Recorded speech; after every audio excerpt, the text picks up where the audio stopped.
2 minutes to start, please.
Welcome everybody to our July board meeting, and welcome to those who are watching the live streaming. Really good of you to take the time to join us. This is a very special event for us. It's the first time we've met in person since the pandemic started. I'd like to thank Libby and the infection team for all the infection control team for all the work they've put into this. We will be maintaining 2 metre distances, wearing masks and complying with all the necessary requirements. So thanks to them for that. The reason it is a special event, it's both Mike Cook and my last board meeting, and it's also Caroline Flint, our new chair from September, joins us, and we're delighted to be able to introduce Caroline and Hanif to the board. So just in terms of housekeeping, we're not expecting any fire alarms. So if we do go off, please use the exits. You can see them marked on both sides of this rather large room. And the toilets are just behind. And when you do wish to speak, please press the button on your microphones and then turn them off when you've finished speaking. So as I say, really looking forward to today's meeting. And I know that we've got our staff story. Abam is joining us via the live stream. So welcome, Abam. Thank you very much for taking the time to join us today. We really appreciate it. And I'm really looking forward to hearing your story from you. So that's great. So if the board members are okay, we'll just take apologies and declarations of interest, and then we'll go straight to Abam for our staff story. So apologies for absence. I don't think there are any, Jenny, are there? No, thank you. Declarations of interest, you've got the paper. If there are any changes, please let Jenny know. Obviously, we've now got Hanif's declarations there, so welcome, Hanif, to your first board meeting. And as always, if there's any items where you need to declare an interest with anything on the agenda, please do so, and if necessary, excuse yourself from that item. So, as I say, without further ado, we will go to Abam. So, Steve, would you like to introduce the item? Thanks, Sharon. Yeah, so this is our third staff story. So we talked a while back about mixing some of the patient stories and staff stories. So I'm really pleased to introduce Abam to give his journey with us, his experiences with us. I'm sure it'll be really, really good. We may have some questions for you, Abam, at the end. Hopefully all the technology is going to work. So I'm going to hand directly over to Abam by the wonders of technology, and over to you.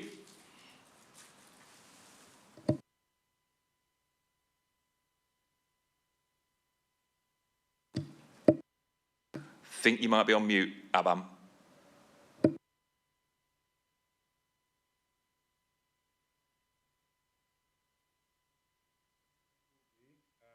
I have joined the trust since 2017 as a healthcare assistant at PQ, which is my primary base. Chris, can we just do something with the sound? Abam, I'm really sorry, we just can't hear you at the moment. So just give us a second to just see if we can do something with that.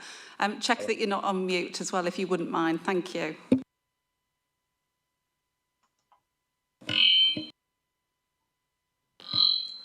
Chair, I can just about pick it up on my speaker to the left, so he's clearly connected. I'm not sure if it's a volume issue, but when he's speaking, I can just about hear him on my speaker.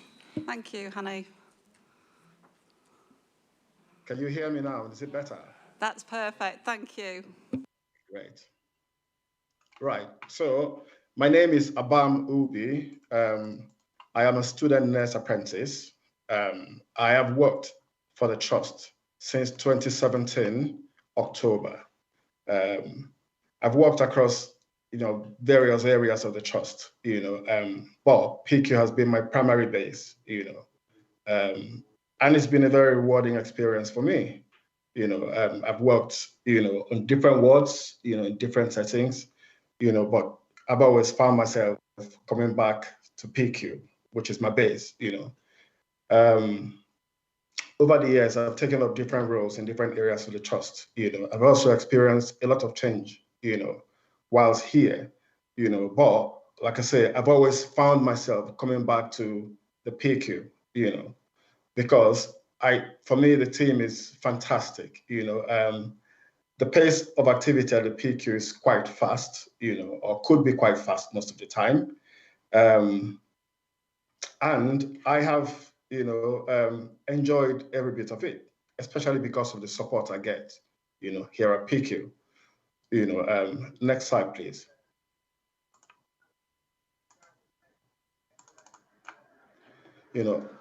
At first, when I joined the trust, I wasn't sure what kind of role I was going to take, so I knew that I wanted to help people, However, as I worked with different teams, I began to find my identity within mental health nursing, and the shortage of nurses nationally, was another thing that, really spurred me on, to take on the challenge, to become, to improve my skills, so that I can play my role, in the team.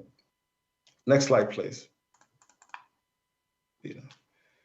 Now, I couldn't have gone to university without a trust, but, it was one option I had, and didn't feel like the right one for me at the time, Instead, because I found the perfect opportunity, and the trust supporting me in funding through nursing apprentice.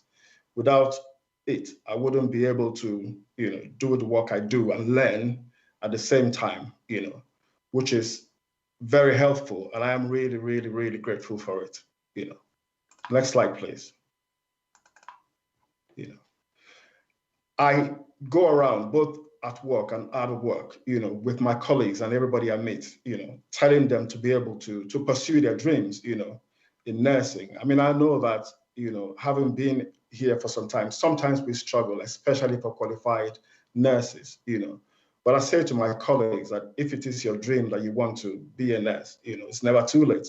I am not the youngest of people, but, I think a dream is a dream that can be achieved, however, far ahead you are with age or however young you are. I always say that you need to just take the first step, And if you don't have the qualifications, start at where you are, and work your way through, just like I have, and, as you make progress, you find it very rewarding, Thank you for inviting me to share my story. If there are any questions, I'm happy to take them. I'm sure there will be a few questions and comments, Abam. That was fantastic, and your enthusiasm and passion absolutely comes through the screen. So thank you for that, and thank you for everything you're doing. And I hope you achieve even more dreams, as you put it. So you are a very inspirational person, so thank you. So it's just whether we have any questions. Mike Smith. Thank you, Chairman. Thank you very much, Abam. That's fantastic. This is about the Trust growing its own, I think. Where would you like to end up, Abam? If you want to just stay as a nurse, that's fine. But have you any bigger aspirations? Oh, yes, they are. You know, sometimes I wonder why a lot of people don't pick up opportunities, you know, just like I did. You know, I remember one day seeing an expression of interest sent around, you know, for people to apply for the student apprenticeship role, you know, into the Band 5 route. And I applied. You know, when I started uni, I realized it was about 7 of us, you know, in my cohort. And I did wonder, why not many people? You know, I did ask myself, is it that people are not aware or people don't have the qualifications? And, you know, many a times, you know, in the things we do as nurses, what I have learned is that there are a lot of assessment. There's a lot of research that goes into what we do on a daily basis. So it is one of the interests I have, you know, to do research that would help our patients, that would help, you know, our staff, you know, into carrying out the service to give quality service to, you know, our patients, you know. So yeah, that will be my interest, post-nursing. Thank you, and thank you, Mike. Dean? Thank you, Abam. My name is Dean. I'm one of the non-executive directors. Thank you for sharing your story with us this morning. I wonder, Abam, I'm really proud that the Trust is investing in apprenticeships. I think it's a great way for people to get into a professional qualification. There may well be people listening that have tuned into the board meeting that are interested in it. Could you maybe just explain what a week in your life looks like? How much time do you spend in the Trust? How much time at university? How much time studying? Just give people a sense of what your week looks like. So my week, I spend at least 20% of my week working on the Trust, sometimes more. You know, now working on the Trust means learning practical things, you know, that I would in the long run be doing as a nurse. And I spend the other 80% of the time studying at university, which could be lectures, which could be doing research, doing assignments, you know, and all the stuff that comes to university. You know, however, it is a combination. And, you know, I've been through my first and second placement now. You know, I found out that when I've met other students that are not studying via an apprenticeships, the level of skill I already have, you know, they don't have. The things I know, they don't know. And that has come from the fact that I come to the Trust and I do the practical learning, you know, which is what the apprenticeship itself gives you, you know. And that I find it builds my confidence when I see that, you know. Thanks very much. I wonder if you could just explain as well, as an apprentice, how do you support yourself? So some people don't go to university because they can't afford it. You know, how do you get by? I say, you know, because I get paid the wage, you know. I get paid my wage and I study, you know, so that gives me time to study, you know, whilst other people may need to find a job or get a loan, you know, to support themselves while they study. You know, I get paid a wage, you know, which keeps me going. Thank you very much, Abam. Thank you for your story. Thank you. Thanks, Jane. Some great questions. Mike and then Lynn. Mike. Hello, Abam. I'm Mike Cook. I'm one of the non-exec directors, and lovely to meet you. Great stories.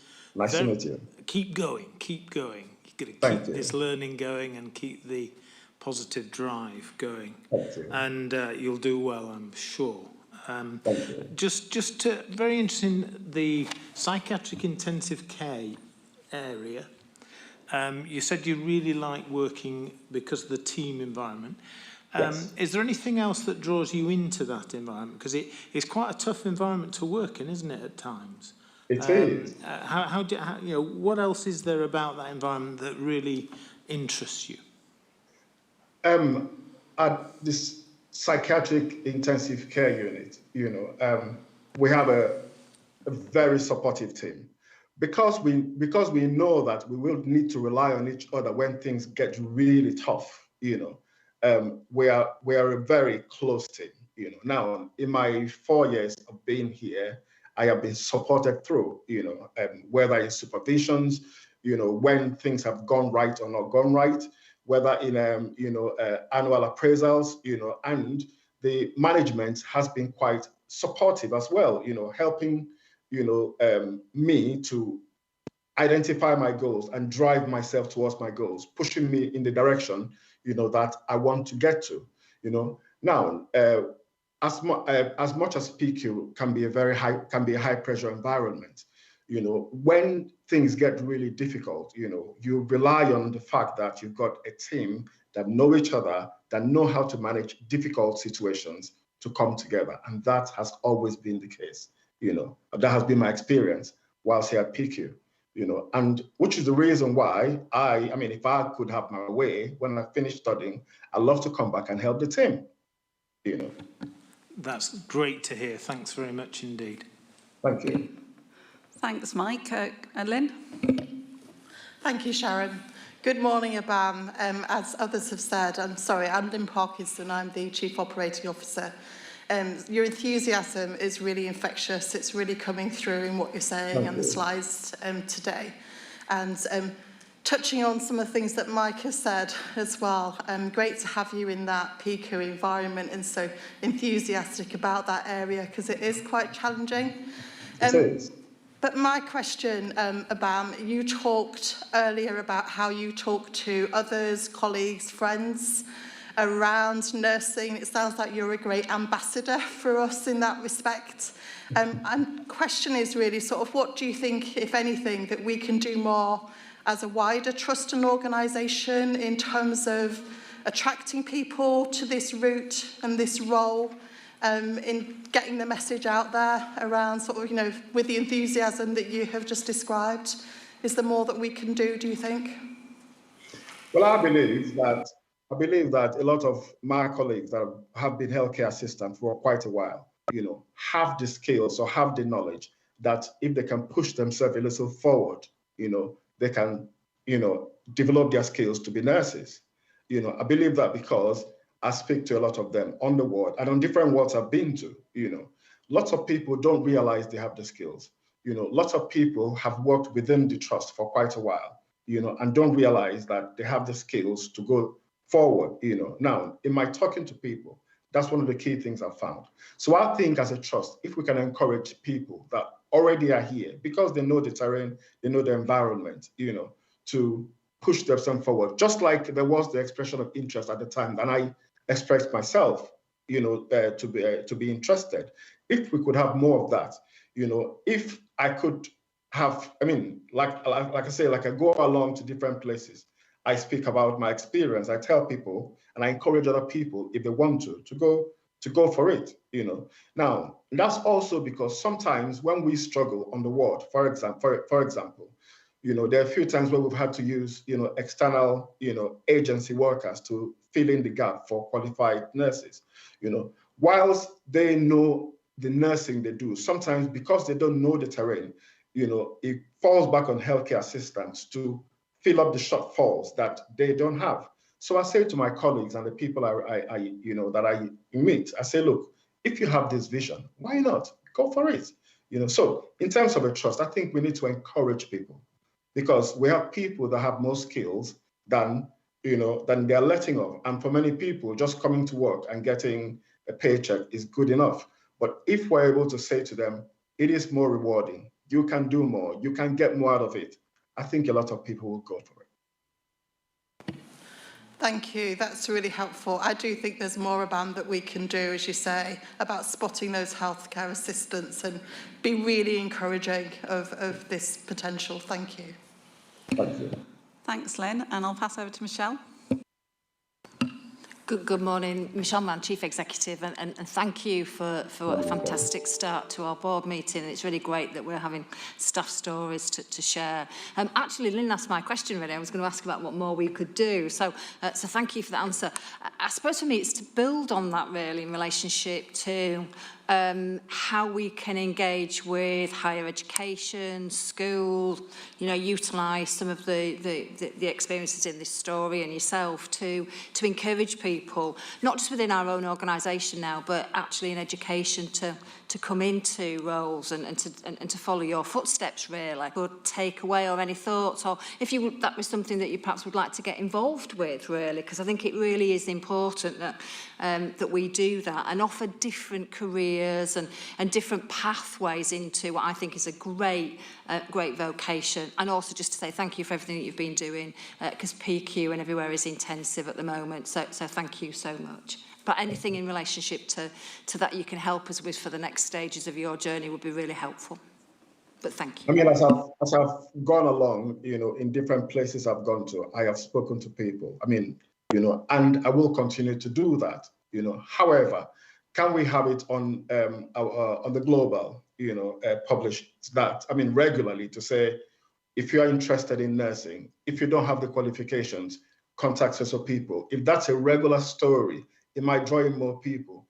There are many people that have come across that have, you know, because of probably life circumstances, family circumstances, some of them don't have the qualifications, you know, but would love to, you know. Other ways we can help them, you know, to actualize that dream. Is there a way we can bridge that gap, you know, to give them that opportunity? There are people that within the trust that would love to, you know, engage in education, you know. There are also people that are not very academic inclined, you know, and would love to, you know, engage in nursing, you know. Is it possible to help them, you know, to encourage them? I know that we have people doing the apprenticeship, you know, apprenticeship for band 3s, you know, and the band 4s, you know. There are people I've come across that are happy to just finish their apprenticeship. Is it possible early enough while they start their apprenticeship to also add there that if you aspire beyond here, there will be opportunities? There might be people that want to go further than that, you know. So I believe that if we pass the information down to people, you know, it will help them make informed decisions, and it will help the trust in terms of staff, you know, skills and recruiting qualified nurses in the future. Thank you. That's a great suggestion. We'll take that. We can take that forward and look at it. Thank you. Thank you. Thanks, Abam. Yeah, I'm sure I could see Michelle Hughes writing that down. I'm sure that they'll definitely take that on board. So thank you very much for that. I just want to thank you again for joining us this morning. It's been a fantastic start to our board meeting. Really appreciate you giving us the time. Keep dreaming, keep following your dreams. We've got at least 3 nurses sat round our board today, including our Chief Exec and our Chief Operating Officer and obviously our Director of Nursing. So sky's the limit, Abam. Keep you dreaming, keep following those dreams. And thank you very much. Thank you very much for joining us. It's been lovely to meet you. Thank you. Lovely to meet you. Thank you. Well, what a fantastic start to the board meeting. Really inspirational person there. Fantastic to see him doing so well. So if we could please move back to item 3, which is the minutes of the meeting, which was held on the 30th of June. Are there any points of accuracy that you've not already let Jenny know? No? Any matters arising that are not on the actions list?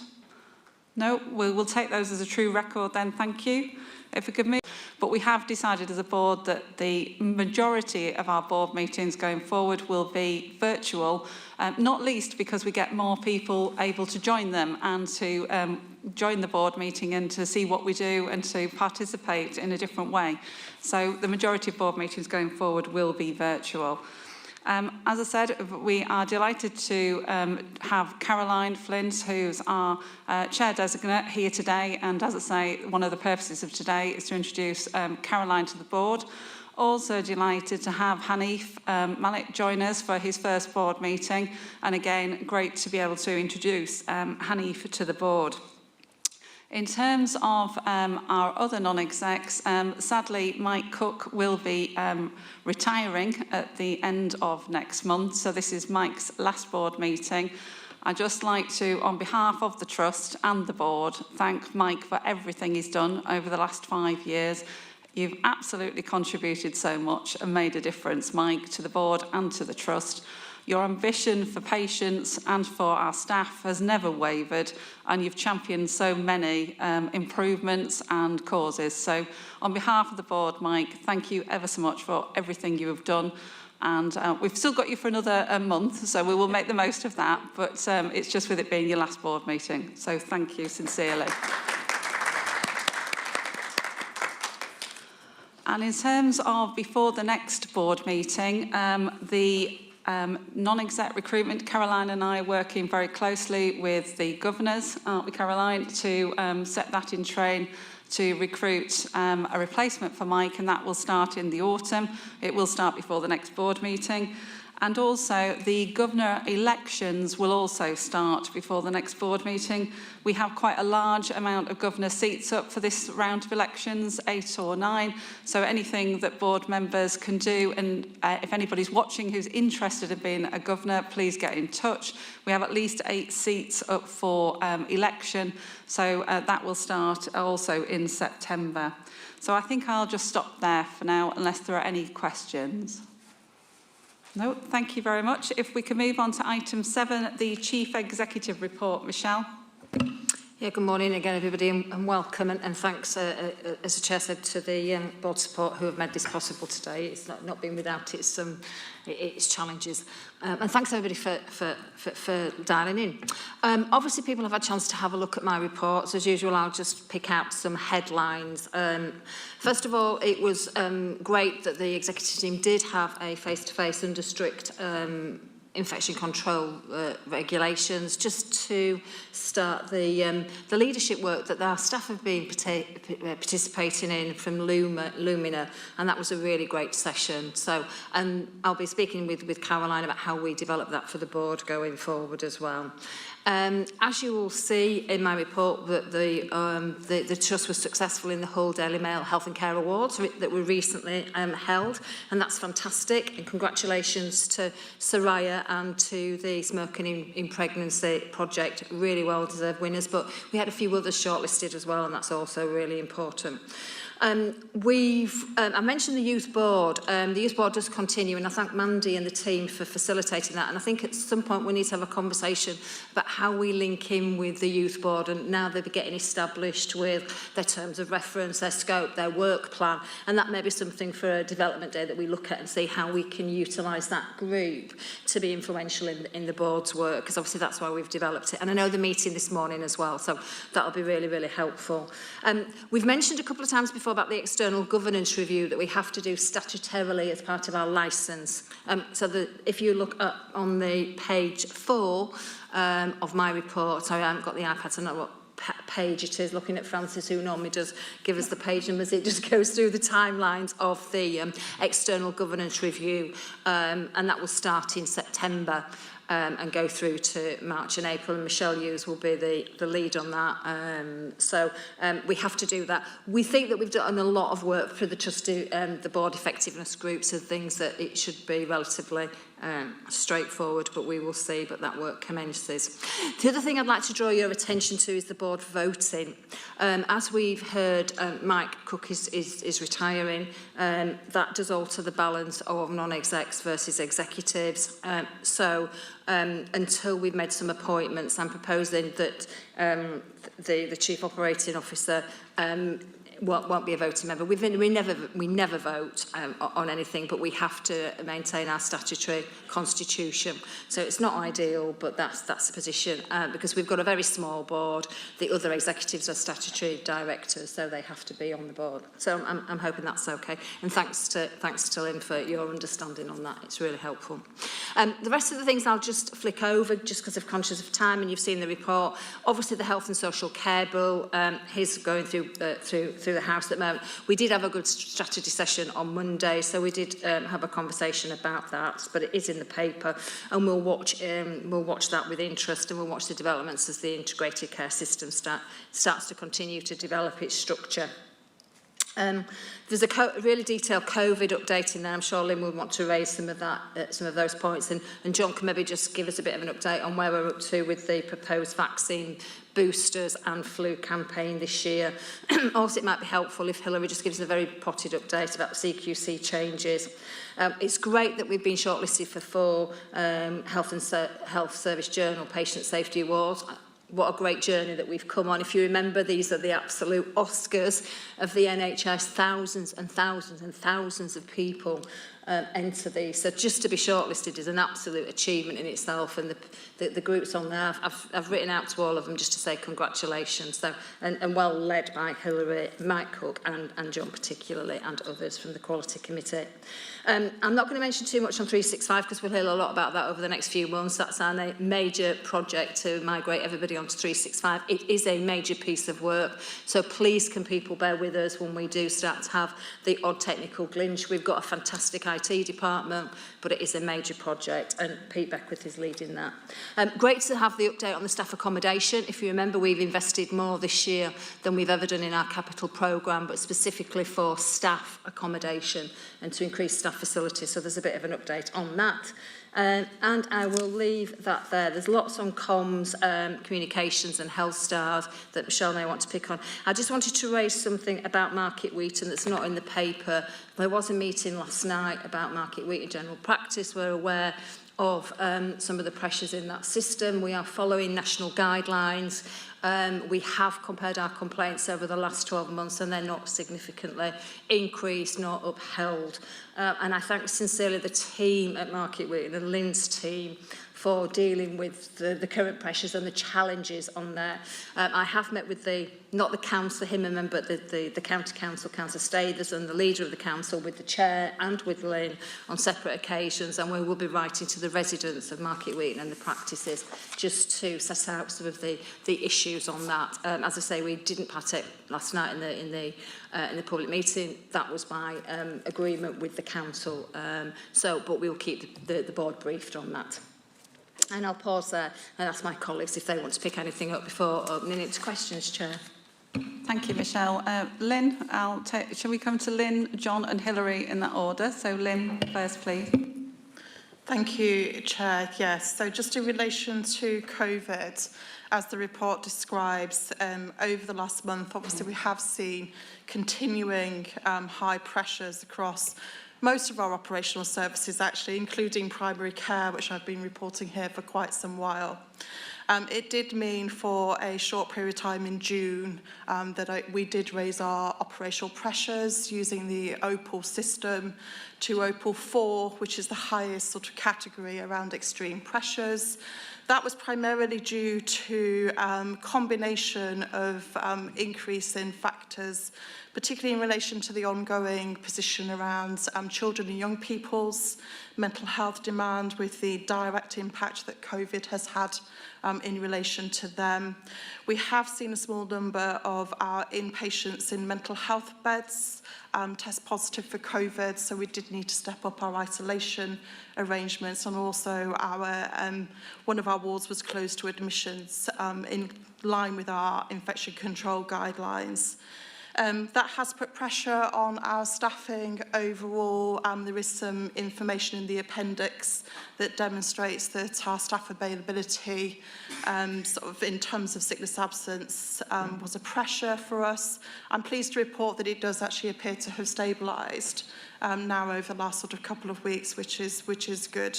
I guess what it means is that, again, had a BAM this morning talking with us as well, that despite those pressures, you know, our staff are really supporting us across the board with those, continuing to be very flexible. We did have to redirect very small numbers of staff to support those pressures through that period of time. And I guess just taking this opportunity to really thank them again. Obviously, we continue to work on the staff health and wellbeing agenda in supporting our staff with their ongoing pressures. We recognise and have done here, obviously, the impact on them and their fatigue at the moment. So working hard to support them in that area. lots of work across the system, and Michelle is involved in much of that as well. I think we are making some progress, particularly around those children and young people pressures at system level in terms of additional support to put in place to particularly support out of hospital and community support in order to avoid admissions wherever possible. So I'll pause there and hand over to my colleagues around vaccination, John, and maybe LAMP testing too. So thank you, Lynn. Just to pick up the vaccination, so the government have signalled the need to proceed with a booster vaccination programme starting in the autumn, sometime in September, subject to confirmation of supplies. So what this essentially means is, in a nutshell, that anyone who's had 2 vaccines will receive a 3rd dose, most likely Pfizer, but still waiting for the guidance on that, over a 15-week period ending before Christmas. Now, the slight complication with that is we will have to proceed with the flu programme at the same time, but supplies of flu vaccine don't normally sort of tip up to October. So what we will be doing will partly related to our own needs. So obviously we have 3,000 staff that we will need to vaccinate. In reality, if supplies were delivered straight away to us, we could probably do that over a 4 to 5 day period using the lecture theatre. But I suspect supplies will probably be phased over a 15-week period, because the intent is to vaccinate everyone in cohort 1 to 9, including frontline health and social care workers. So as one would expect, we've just continued with the vaccination group that we have had in place since last November. We've got some provisional plans, but we just need to be flexible based on when we will get the vaccine supply. We also need to think about the wider system piece. So even though as a hospital hub the expectation is that we will just vaccinate our own staff, we need to think about a wider picture. So we'll be working closely with Lynn in Ops, because we need to think about the impact with regard to our other services, because we've relied heavily, particularly on pharmacists and nurses, to deliver the bulk of the vaccine programme.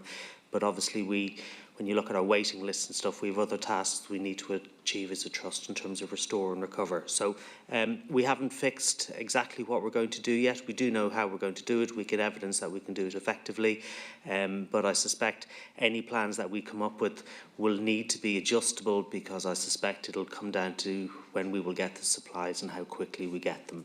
However, based on the first wave of the programme, where we had uptake of at least 85% across health and social care staff in our area, and very high uptake of the 2nd dose, I'm pretty confident that when it comes around to the third dose of the vaccine, based on that high level of engagement and understanding, that people will come forward, and it'll be an easy win in terms of communication. So I'm happy to take any questions, Chair, on vaccines before I move forward to testing. Thanks, John. Any questions for John on the vaccines? No, I think that's quite... Thank you, John, for that comprehensive update, and obviously in the papers as well. So in the papers. So essentially, you can be reassured that it will just happen, and that if it moves and it wants the vaccine, it will get vaccinated. That has been our approach right since the start of the programme, and that's the one that will continue. With regard to testing, you will see in the papers that we've talked about moving away from lateral flow testing into something called LAMP. And the difference is lateral flow testing, as many of you will know, is based on testing yourself twice a week using a nasal swab and reporting it. The LAMP testing is just a once-a-week test, and it's based on producing a couple of mils of saliva, which is sent off to the lab. The evidence base is that a once-weekly test using saliva, where there's higher concentrations of SARS-CoV, is a much more accurate test than a twice-weekly lateral flow swabbing. If, as ever in life, if it was only as simple as that, there are some complications around it, because you don't do the sample, you do the sample yourself, but the testing is done in a lab at a regional level. The samples have to be analysed within 24 hours, and in terms of producing the sample, you have to be 2 hours free of eating and drinking and smoking. So it's not quite as straightforward as it would seem. We're piloting it currently. We went live in the Trust yesterday, working with the Older People's Mental Health team at East Riding across 4 locations. So we've got a 4 to 6 week pilot going, where we'll be able to explore what works well and what we need to change before we take it out to the wider organisation sometime in September. Now, interestingly, we have colleagues in the system who are already doing this, such as Hull Royal in York. We're able to look at their data, and they will be the first to admit it's been challenging to get the uptake of LAMP testing. So I think we just need to be mindful that there is a general level of fatigue around the system, and we need to think about that in terms of how we communicate with people. And perhaps it'll be opportune for us when we come round to September, when we might have a slightly different picture of what's going on with regard to underlying waves of infection, that launching a new infection control campaign, of which LAMP will be a key part, will be something we'll be able to re-engage our colleagues with. So it's not perfect, it's a good programme, but it's like anything else. I think it'll take high levels of engagement of people for us to get the maximum of results. So we know from our own lateral flow testing, we've had high levels of engagement. We've seen the evidence in terms of outcomes that we've had hardly any staff outbreaks or infections on our units over a 6-month period, despite there being high prevalence in our area. So we're able to show that our infection control, and testing is only one of the tools of infection control, has worked, and thanks to Hillary's team for that. While we would aspire to have higher levels of reporting by everyone who's doing the testing, we can see the fact is that we are picking up positive tests, and people understand that if they have a positive test or are symptomatic, that they need to stay away and get tested.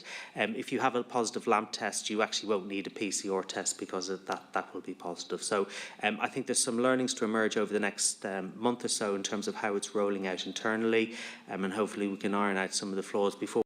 From them, so just thought it was useful to actually put a summary in the report that hopefully explains the process going forward, and is easy to follow. As you can see, they've developed the new strategy. It came out last month. It's got the 4 themes there. I've put it in the infographic, which I think is a really easy way to see the strategy of what they're trying to achieve with those 4 themes, because it's got the outcomes in there as well.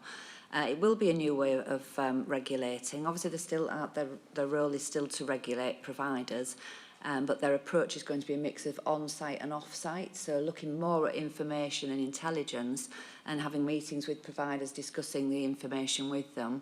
No more will it be that only an inspection will change your rating. It could change at any time following information that they've received. So that'll be interesting, obviously, to see how that goes forward. We do meet with the CQC regularly. We meet with them monthly on a fairly informal basis, but quarterly on a formal agendaed basis. And actually yesterday we had a very good meeting with them. What we've done in response to this way that they're now looking at information and information gathering is we've started to put more of our things into that agenda as well to showcase some of the work we're doing. Obviously, we're balancing it. It's not all how fantastic we are and the brilliant work we're doing, although obviously we put that in as much as we can. Anything we think that they need to be aware of, where we've got some issues that we're dealing with, any complex issues, etc., having that discussion with them, making sure they're aware of the context and everything we're doing. So we're being open and transparent, but those meetings seem to be going very well, and yesterday they went very well. And John, certainly the update he's just given you, he gave to the CQC yesterday, and we were very impressed with the way that we are taking that forward.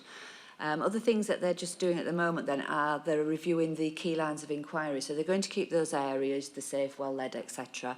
But the questions under there, those key lines of inquiry, are looking to change. And I know that they're doing some work on that at the moment. I have been on one of their webinars where we were looking at that. So there's going to be quite a significant shift, I think, to those key lines of inquiry. And part of that is about that they won't just be looking at providers on an individual basis going forward. They want to be looking more at the systems within which they work, which obviously fits now with our strategic way forward and the way that we're all going to be working in systems, but also the regulation of local authorities as well around some of the services that they have will also be brought under the remit of CQC. So quite a lot of changes for them. At the moment, as I say, the main change for us is that change to regulation and inspection, looking at information, and as I say, what we're doing is providing them with as much information as we can in a very proactive way so that they're getting the information from us, but we're also using those meetings then to explain that data we give them as well, so it's not just a paper exercise with the CQC.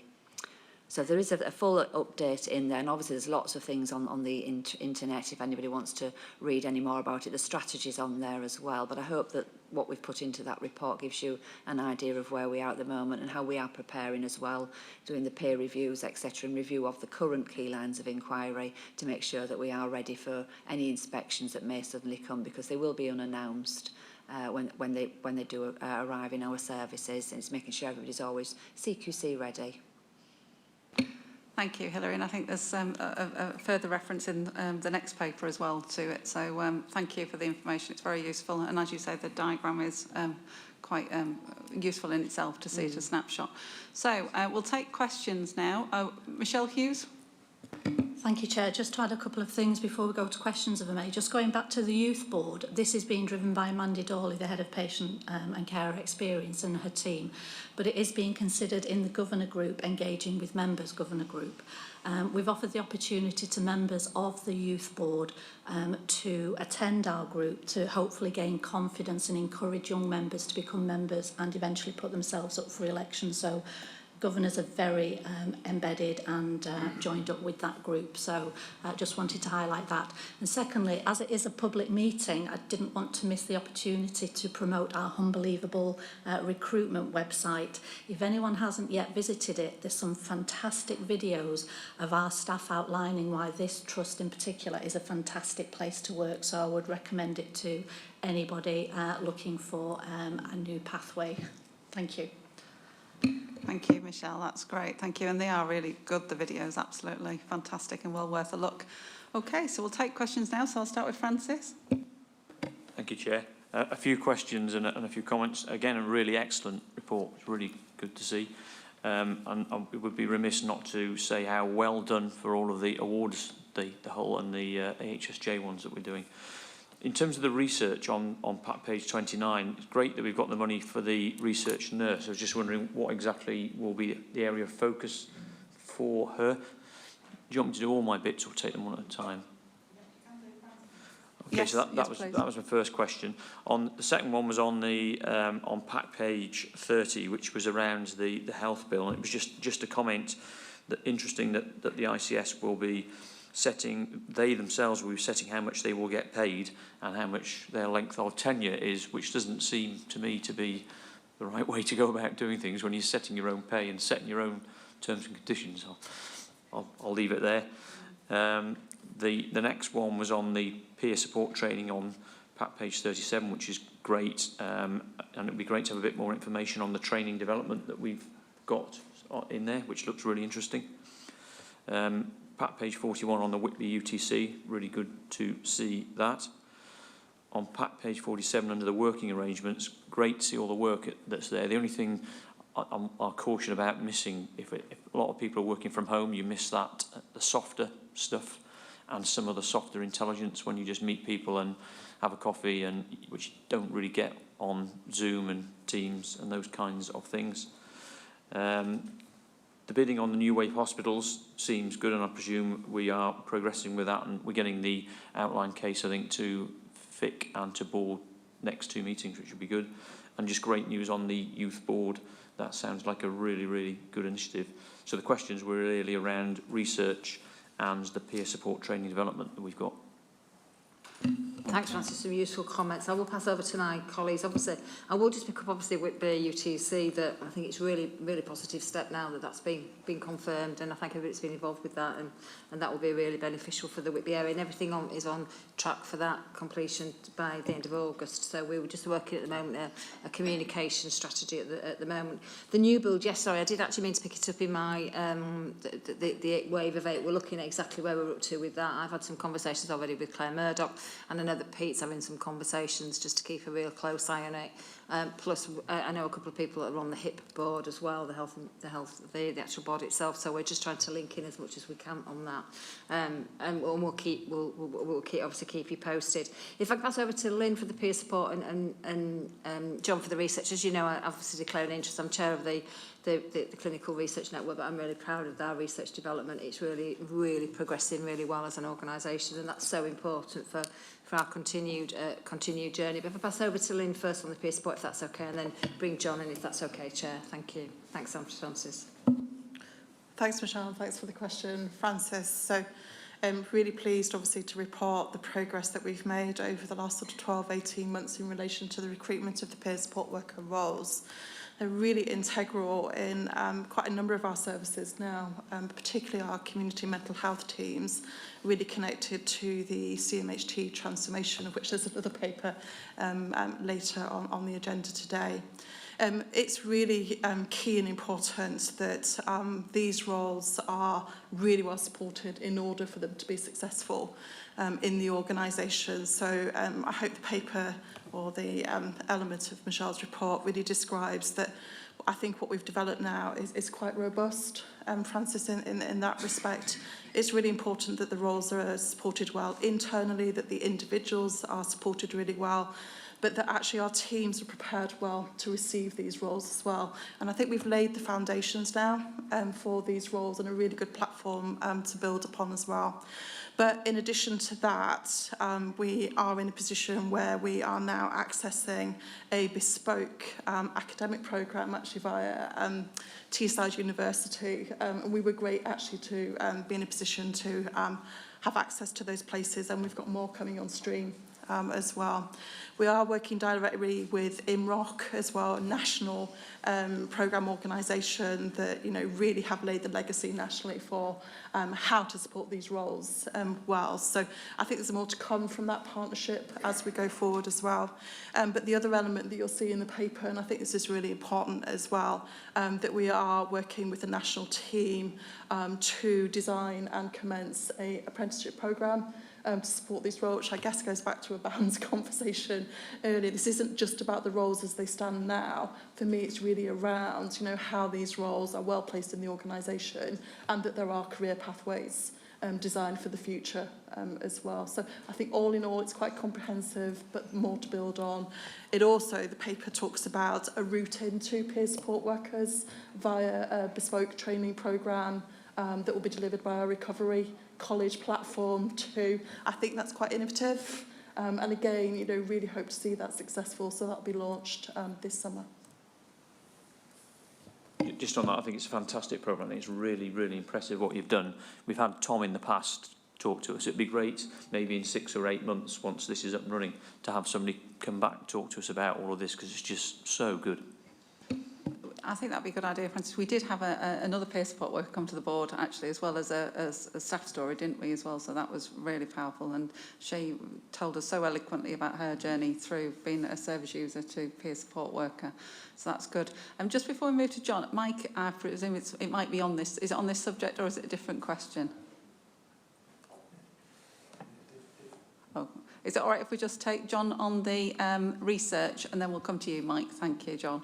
If you don't mind, can I pick up the research question answer when we have the research paper later on, because it's part of a broader discussion and Catherine will be coming to present and I don't want to steal her thunder. Okay, John, that's fair enough. Yeah, we wouldn't want you stealing her thunder, so that's fine. Sorry, Mike, so as you started. Really good to see the development of the peer support worker. We were late starting and now we're getting some real momentum, and there's infrastructure and there's career structure and there's support development. Keep going, and it works outside mental health as well, so good. Some comments and then just one question today. The comments, just going through the report, it's a really good report. There's a proactivity that comes across, and it came through what Hilary was talking about, the CQC, where they're going, how we're responding, how we're building relationships and testing out evidence against that.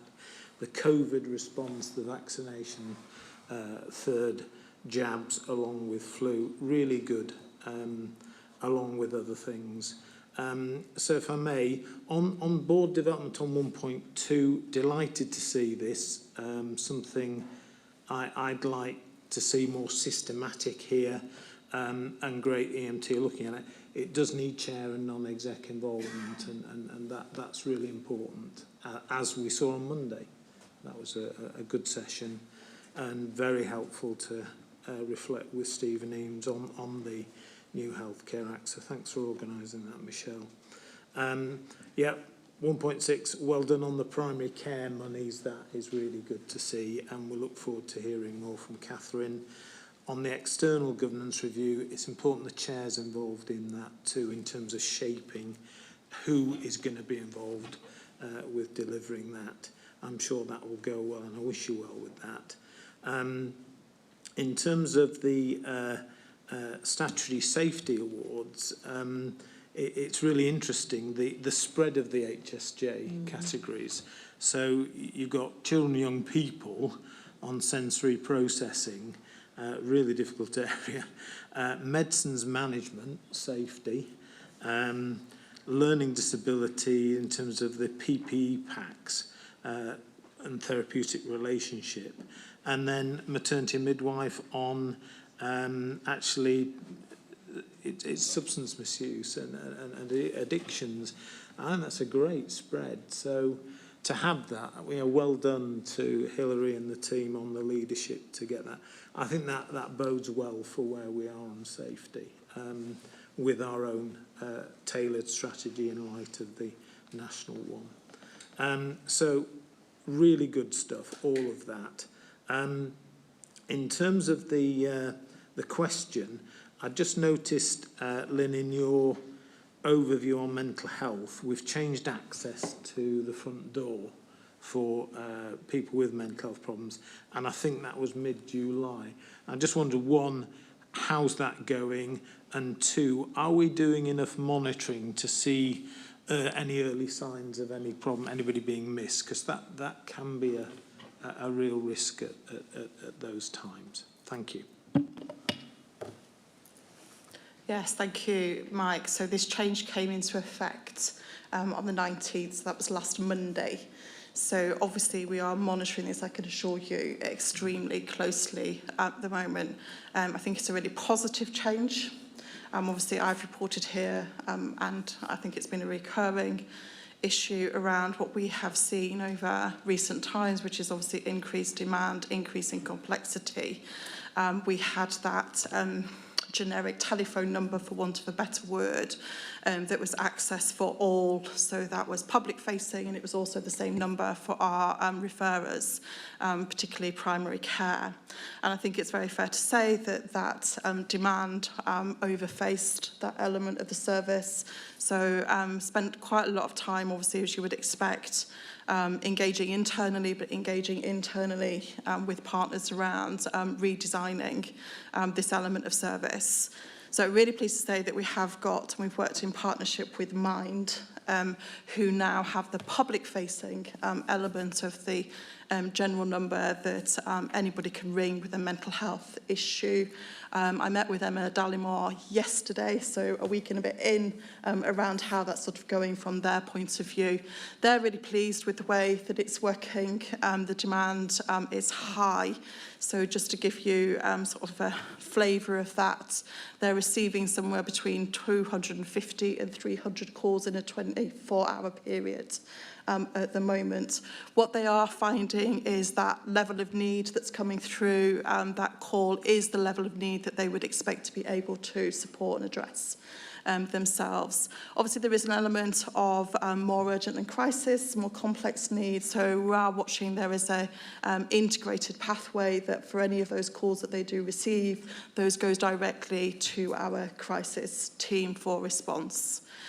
The other element of it, obviously, is we now have a separate telephone number for professional referrals, obviously primarily for this particular service, it's primary care. Early feedback from that is really positive around GP, so that's really great to hear. But obviously we are supporting this with the usual key performance indicators that you would expect us to do, particularly around the responsiveness to call times as well. So we're watching those very carefully, but really early indications are really positive as it stands at the moment. Thanks, Len. Thanks for questions, Mike. Peter? Thanks, Chair. Just a couple of items from me, because some of them have already been dealt with. Just firstly on the external governance review, it's good to see that after quite a few years when we haven't had one, but it's now due, so with a very clear timeline. I think just looking at the table there, when the external reviewer shares feedback, etc., obviously the board need to be involved in that, so I think it needs to be reflected in our work plan. And when the action plan comes through, delivery of complete actions, obviously EMT will do the spade work on that, but I think board needs oversight on the action plan and when those actions are actually being fulfilled.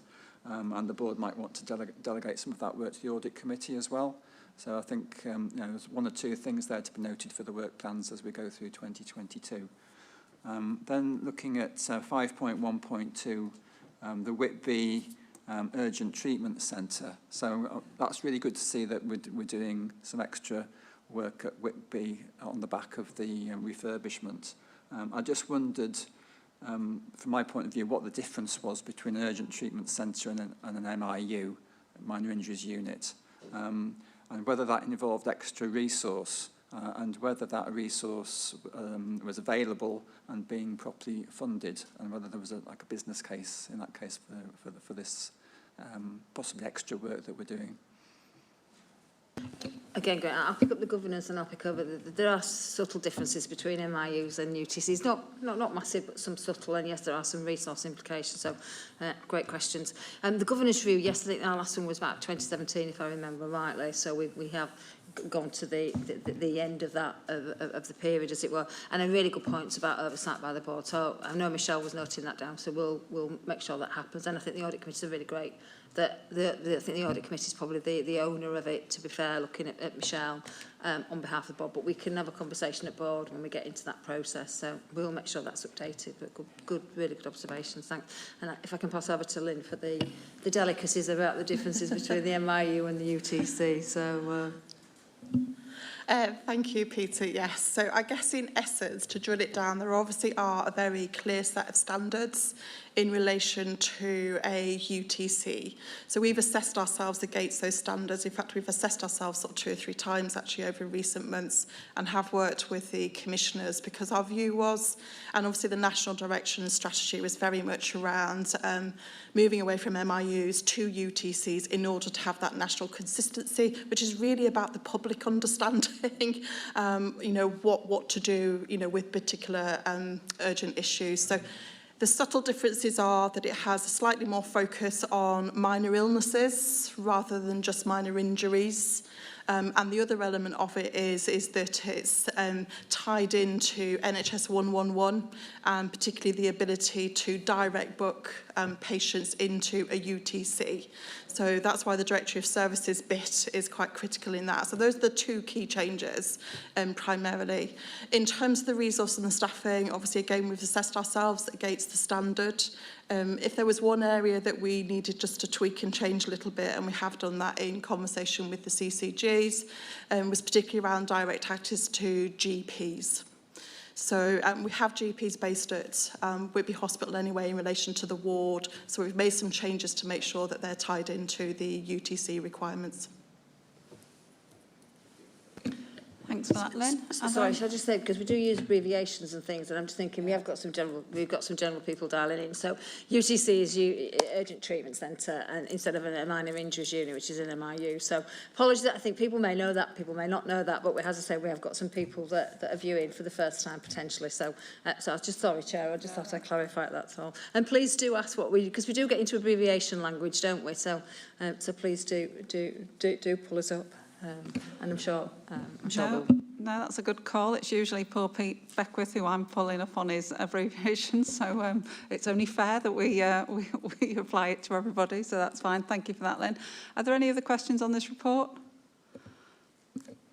No, can I just say it is great to see, I think, the changes to the mental health services access, Lynn. I mean, this is something that we've discussed quite a lot at the board, and I know that I've had, as you well know, I've had a fair bit of dialogue with local GPs about this over the years. So it seems to me this is a much more fundamental, bigger change that's really positive. And I know you'll be reviewing it, but it really was good to see. And like others have already said, I think the update on the peer support workers is really encouraging and fantastic to see, and just I think keep going with it, because it is really, I think it's the way to go, and it makes such a difference, as we've heard. I've just got one slight concern. We can pick it up later with some of the other items on the agenda. But Steve, it's just in relation to the pausing of the LGBT and disability networks, because they're tied into and mentioned obviously in some of the later papers on, in terms of, you know, engagement with those, the papers towards the end of the agenda. And just in terms of, if you could just fill us in on how we're going to sort of fill that gap in terms of if they've been paused for now. Yeah, sure. So we've done fairly extensive communications across the trust to try and get some interest to chair. Pleased to say looks like we've got someone who now wants to chair the LGBT plus group, which is fantastic. We're still pushing for the other one. So we keep promoting it. It's not that they've stopped, it is paused, waiting for a chair. So we'll keep doing that. Michelle's put it in her vlog that went out. We've done communications, we've made admin support available as well, and time. So we've done a number of things, I think, to try and promote this across the workforce. So if there's any ideas of things that we could do that we haven't, I'm happy to take them on board. But we'll keep doing that, Sharon. As you quite rightly say, we mentioned it in the reports that we've done earlier. We've seen some real benefits from those groups. It's really helped us. So we absolutely want them to continue. We just need someone to chair them. Okay, thanks very much, Steve. Okay, if we could please move. Oh, John. Just on that, I think it's important to flag that the work hasn't stopped, because this week we've had a virtual diversity week online. We've had a great selection of talks by different people, supported by HRD and also Mandy and the team. So this work is going on, particularly around the LGBT stuff. So a chair would be great, but I don't think the work has actually stopped from my perspective.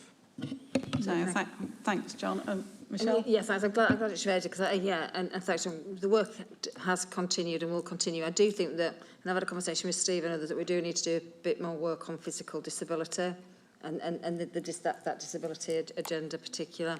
But we are doing a lot. But I think maybe in not too distant future we'll bring something back to the board just to give you a bit more of an update about what we are doing in relationship to that. Thanks, Michelle. I think that would be helpful, particularly given some of the data and some of the reports later on in terms of disability, particularly. So, yeah, that'd be helpful. Thank you. Yeah, I know. And I should have mentioned actually in my own report, I did attend the Equality, Diversity and Inclusion celebration event, which Mandy and John Duncan, the leads for patient care experience and the Equality and Diversity and Inclusion work, hosted together. And I have to say, I mean, I know, Steve, you were on some of it as well, weren't you? Michelle, you opened it and I closed it. It was a fantastic, energised, really inclusive and fantastic contribution, actually, and a lot of work has been done. So I suppose my question was really from having been to that and seen how much has been achieved, I just wanted to be assured that the work would continue, which I've definitely heard from all of you, so that's fantastic. So thank you very much for that. If we could go on to item 8, which is the publications and highlight report, Michelle, and obviously we've already discussed some of the things that are mentioned in there. I'm going to say thanks, Chair. We've discussed most of the things actually that are in this report, so I'm not going to say anything other than it's there for information. People have had a chance to look at it. If there's any questions, then I'm happy to answer them. But I think we've covered most of the main publications off this month. Thanks, Michelle. Mike Smith. Yes, Chair. I did have my hand up slightly earlier. It can come on either this report or the previous one, that we've got the new front door system, but last week the NHS also published new mental health access standards, which are quite stringent. They are proposals at the moment, but whereas our reporting at the moment is for crisis lines and things, some of the standards, in fact almost all of them, are face-to-face. For example, patients to be seen face-to-face within 1 hour of referral from accident and emergency by a mental health liaison or children and young people's equivalent service. So the standards are ramping up. And I just wondered how close we were to that consultation and whether we're gearing up for the next step. That's a really good question. Yeah, we're responding to that. Pete Beckwith's leading that at the moment and linking to see where we fit in relationship to performance. And then the other piece of work that I've suggested, it comes back to board in September, because we need to link it to our performance report as well, and what we're performing, how we're performing, because how we're reporting it.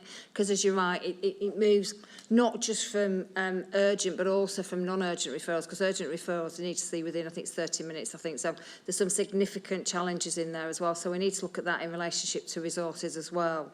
I think the response to that will be that it's linked to the mental health investment standard anyway. But there are a few keys, and they will be linked into our licence and our registration. They will be mandated. So Pete's on with that at the moment. They only came out last week, last Friday, I think. Our consultation will feed into that. We'll make sure the board gets circulated it so you can respond as well. We'll do that, but we are looking that they're really a given at this stage, and we'll see where we're up to, and we'll report it fully back in September. Pete, do you want to mention anything else about it? I think you've probably covered it all, Michelle. I think we're probably sensible to share the consultation and then bring something back to the board in September. What we can do rather than just list them now, I think it'd be helpful if we just list them in the minutes of the board, because there's only 6, I think. We can list them, the proposal, but they are around face-to-face, moving from to hourly to 4 hours to 30 minutes, etc., and the 52-week waiters, etc. Well, the good news, Chief Executive, is there are only 5. Thank you, Mike. I think Lynn wants to come in on this. Yes, thank you, Sharon. Mike, it was just on your specific point about the 1 hour target for a service user in a A&E department. So just to give you some reassurance, we have been measuring that for some while now. We happen to have, which actually is really positive for us, what's called a Core 24 compliant, a fully compliant mental health liaison hospital service. So we already do look at that target. Thank you. Thank you for raising Mike. So it's actions, Jenny. We'll put a post-meeting note in the minutes with the 5 standards on them, the proposed standards, and we will circulate to all board members the mental health consultation to get board feedback to submit as a trust. So we'll do that. Thank you. Thank you for that report, Michelle. If we can move on to item 9, which is the performance report. Pete? Thank you, Chair. So, morning, everybody. This is the monthly performance report, so it takes our performance to the end of Q1 for the financial year. It's in the format we're all now accustomed to, so we use statistical process charts, and we have included some commentary on the front of the report, which I won't read out today, but that covers those areas where we have fallen out of normal variation, or where, in some cases, where we have a trend, but we still remain above target or above variation levels.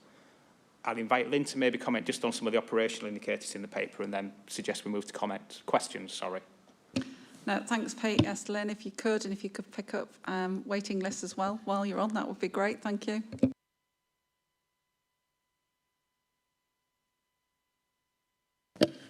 Yes, thank you, Sharon. I'll start with waiting times, if that's okay. So obviously we continue all of our efforts, particularly focused on all of those waiting times, but specifically those that are over 52-week waits.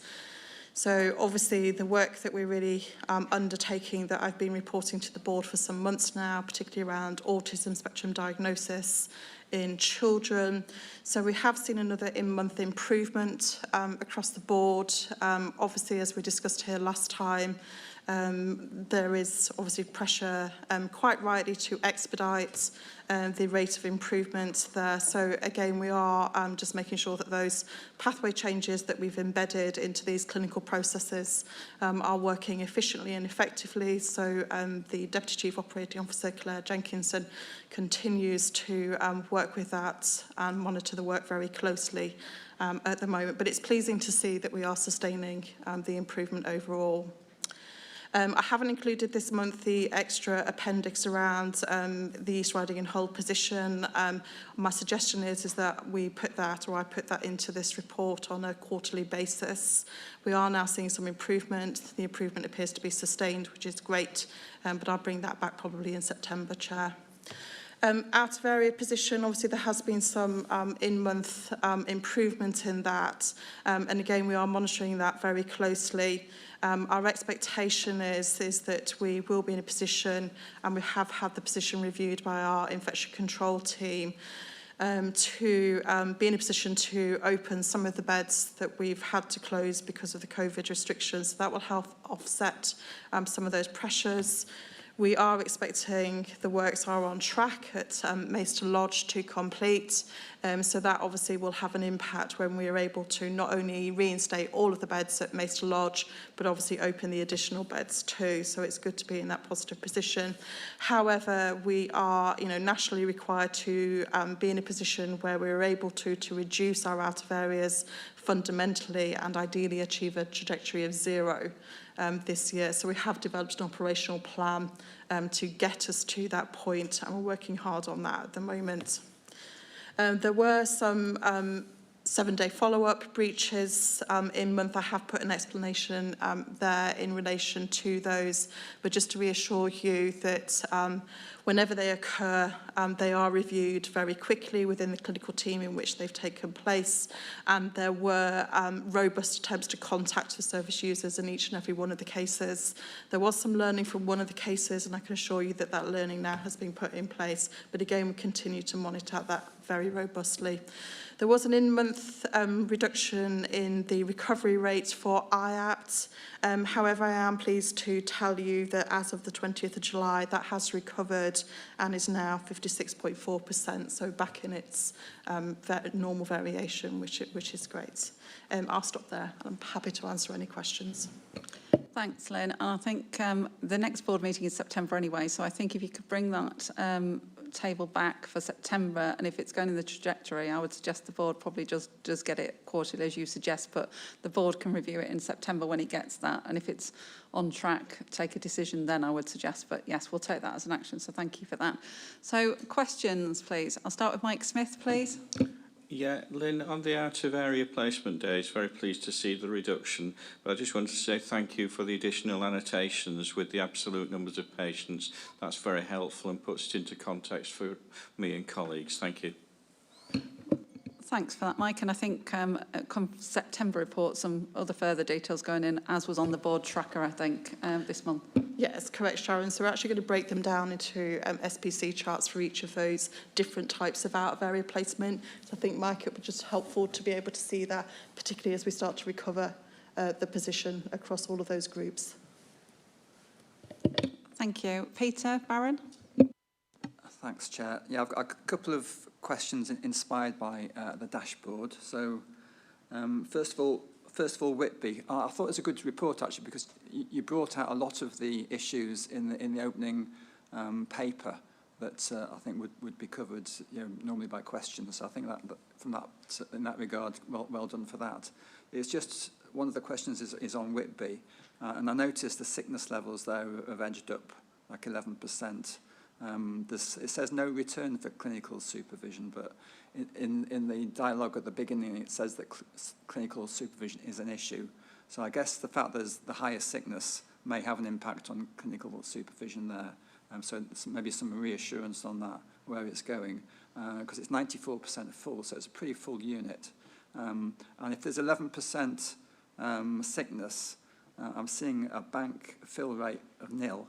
So are we just not staffing the unit to the normal levels? Why aren't we bringing in bank staff to fill, for people who are sick? Is there an issue there? Just asking. And then the other question really is just on Granville. I've not noticed in the past Granville using any agency workers, and it's just come in now. I just wondered if that's just a temporary situation at Granville Court. Okay. Hilary, we'll take them in turn. Can you just deal with the supervision issue on Whitby and whether that's related to sickness? Then if, Lynn, you could take the issue about the rise in sickness but not using bank and Granville on agency, that would be helpful. Hilary, thanks. Thank you, yeah. So supervision at Whitby, as I think Peter's picked up, is usually very good. It's usually very high. I think that just from the discussions I've had with the charge nurse there, they've just missed sending it in. And we've got the latest one from them. I haven't got the details in front of me, but I do know that they're compliant again now. I think it just was a blip. It probably was sickness. It was acuity, as you've said. The occupied bed days were quite high as well. But they are usually a very good performer on clinical supervision, and I think it's just been a little blip for them. Okay, thank you for that, Hilary. We'll go to Lynn for the others. Yeah, thank you. I think on Whitby again, in terms of sickness, Peter, I think it's a bit of a similar situation. There doesn't appear to be any underlying, sort of red flags really around the sickness in Whitby.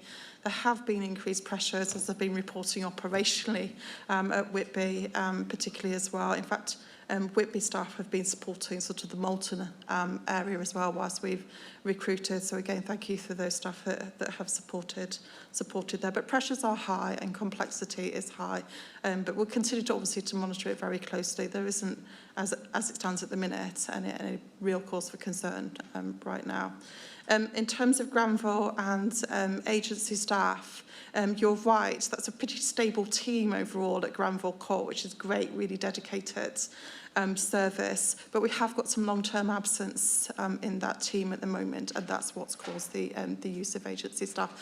We are working on that as well. It's connected to the Unbelievable recruitment campaign around that area, particularly recruitment of substantive support staff.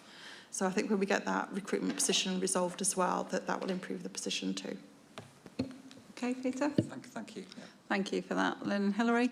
And Peter, I can assure you that we missed you last month, but we did ask some questions on the quality dashboard in your absence, just to make sure we did cover it off. So I wouldn't want you thinking that we didn't ask any quality dashboard questions when you weren't here. So, Francis. Thanks, Chair. I mean, it's picking up on Peter's comments, but on a slightly higher level. I mean, there's been some really excellent work done on workforce, all the testing that John's mentioned to keep people there, the investment in the facilities, but still turnover, sickness and vacancies are continuing to tick up. And we've got summer coming, and obviously people will want holidays to recuperate over the summer.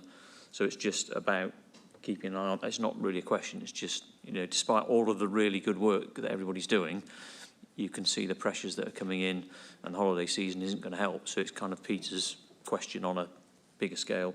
And then, as I've done it every time, but I will say it this time, good news on the waiting times, but also great to hear that you're keeping the pressure up. Okay, thank you, Francis. Oh, Pete? Thank you, Chair. It's just a very quick comment on turnover. Obviously, it is influenced by the hotel services staff that trooped to Whitby, because I mean, I'll know that because it appears on my scorecard every month, Francis, so we just need to be, recognise that when we're looking at those figures. Okay, so it was picked up at workforce as well. Steve? Yeah, just on the sickness comment, absolutely. And we had a really good conversation at Workforce and OD. I actually just got a report through yesterday, which is all the sickness levels across 31 trusts across the North East and Yorkshire as of 24 hours ago, and actually we're the second best out of 31. So I think what that shows is there's real pressure in the system, and that's felt right across. But hopefully that gives you some assurance that the things we're doing is working in the sense of what a difficult and challenging world it is at the moment, and Lynn and the team, hopefully well supported by us, are doing everything we can to keep people in work. Thank you. Thank you for that, Dean. Yeah, thank you, Chair. I mean, I guess we've drawn attention to some of the sort of areas around waiting lists, where people have got some questions, and Peter was picking up some of the stuff on the dashboard. But it's also just always useful to look at this, isn't it, is that despite all the constraints within, there's a good set of figures in lots of other areas as well that we don't necessarily sort of highlight. So it's just looking at things like, the friends and family tests, which are sort of very stable, but at very high levels, despite all the constraints that people are under in trying to provide those services. The IAP 6 and 18-week rates really sort of good, again, despite all those sorts of things. So just wanting to draw attention to, despite everything else going on, good set of performance across a number of indicators as well. And I agree on the sickness and turnover, as we'd picked up on at Workforce, Francis. I think in a number of places it has come down during the pandemic period, and I think we can reasonably predict that there may be some, latent people that want to leave sort of coming forward. So we do need to keep an eye on it, and as Steve says, do the things that we can do to try and beat that trend wherever we can. Thanks, Dean, and good points to make. Anybody else got any questions they want to ask on the performance report? Michelle? No, just thanks for that last comment about IAPT, because one of the things from a system point of view that Cost of Valley is quite a large outlier for IAPT, apart from Humber. So I can say that with my CEO hat on, because I'm having a lot of other conversations about access to psychological therapies.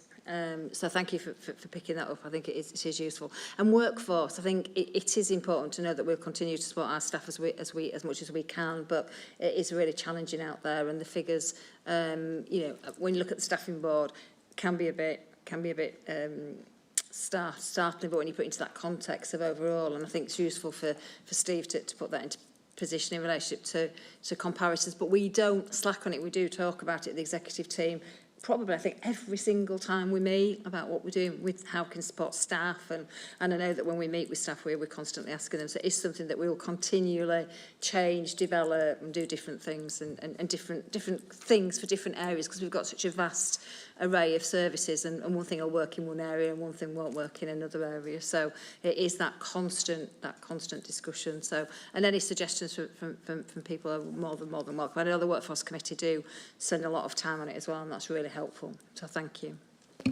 Thanks, Michelle, and I think it is a good comment to make, Dean, because I think with what's going on in the communities that we all live in and that we can see in our other lives, not around this table, I think they are, we're not complacent at all, but they are very positive figures, and I think even the sickness, when you think about the amount of isolations, etc., going on in the communities we live, it's, you know, that's a good result, really, in terms of, so well done to you all. I think that's good. Just on that, Lynn, obviously delayed transfers of care have gone up slightly.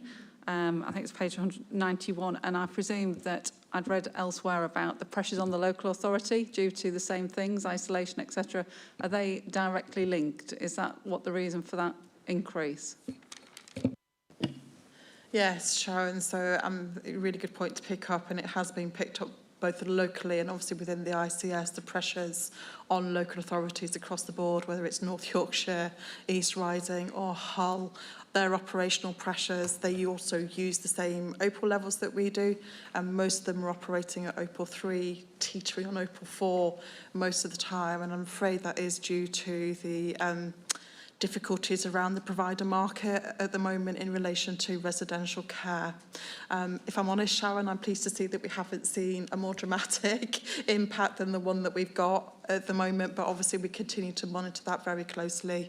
Our relationship with our operational colleagues in the local authorities around supporting delayed discharges is really positive. We've really built on that over the last year or so. So obviously those relationships are helping us. But yes, you're right to flag it as a potential concern and risk. No, that's great. Thank you very much. Okay, thank you. Some good discussion there. So we've got our actions there, Jenny, about September board and the table coming back, etc. So we move on to item 10, which is the finance report. Pete. Thank you, Chair. So again, this is the finance report that takes us to the end of Q1. I think it's important to remind the board that we continue to operate under the block funding regime, and that's continuing to at least September this year. We refer to that as H1. If I could just pull out some key highlights from the paper, and then I'm happy to move to questions. So at the end of Q1, we recorded a year-to-date position which is consistent with the ask of us through the ICS. You know, month 3, we did record 1.9 million of COVID-related items within our ledger position. That is expenditure and income top-up. And I have to apologise, the figure on the front sheet of the report is the month 2 figure. We just didn't update it, so apologies for that. Our cash balance remains healthy. We are not reporting an underlying cash position because as we sit here today, we have no cash in the bank that we've drawn down for capital that we haven't yet expended. So it is our as true a cash position as we can report to the board. And I guess if I could just draw the board's attention to agency spend. So at the end of Q1, our agency spend was 1.6 million. Now currently, we're not operating under an agency ceiling or target through our regulators that was suspended during the COVID pandemic. But had we been, our previous target was 2.9 million, so we would have been ahead of our Q1 year-to-date profile on that. So I'm happy to stop there and take any questions on the paper, Chair. Thanks, Pete. I'll take questions on the finance report. I know that some of this will have been picked up outside the meeting anyway. Dean? Yeah, thanks, Peter. I wonder if you just might want to say something just about, you know, we've got the H1 ending in September, H2. No national sort of settlement yet, and the sort of impact in terms of planning, any worries, anxieties about the forthcoming period, I suppose. Yeah. Good question, Dean, thank you. So at the moment, there's no real guidance emerging for H2, but the mood music, if I may call it that, is that we expect to continue on a block system. So we expect to be block funded for the second half of the year. The last I'd picked up on was there was going to be an efficiency requirement of about 1.5%, and many of you will have probably picked up in the papers yesterday that NHS providers have written to NHSEI in terms of the offered pay award of 3% and put out an ask to say, can we make sure the pay award is funded? I guess I'm an accountant, we're always nervous, aren't we? You know, it's in our nature, and I guess there is a concern that when we get into the second half of the year, there may be a requirement for us to fund that efficiency ask with an ask settlement. You know, I guess a personal frustration for me is we're being told we'll get guidance towards the end of September for our H2 plan, which starts on the 1st of October, so it's not a great lead-in for a planning round, but I have had some discussions with Francis about taking some scenarios into the next Finance Committee about what's our H1 position looking like, what does that then give us into H2 in terms of scenarios of what we think the efficiency ask may or may not be. Okay, thank you. And I see that we've almost got shortened an acronym for a month of time now in the NHS, which is interesting. Any other questions on the finance report? No, I've just got a couple, Pete, if that's all right. Obviously, we've just got a dip in income. I know clinical income's going in the right direction. Just wondered what that was. I'd have to take that away, Sharon. Apologies, I don't have that data in front of me, but if I could come back to you outside of the meeting on that one. That's fine. If we could just put a post-minute note in the minutes, Jenny, if that's okay. And the next one is just on the mental health underspend, which I know there's a little bit of narrative about. So it explains that there is an underspend, but we are employing agency staff to fill the vacancy. So basically, is it just a presentational where it appears on the table? So there's an underspend, but we're actually spending some of it on agency staff.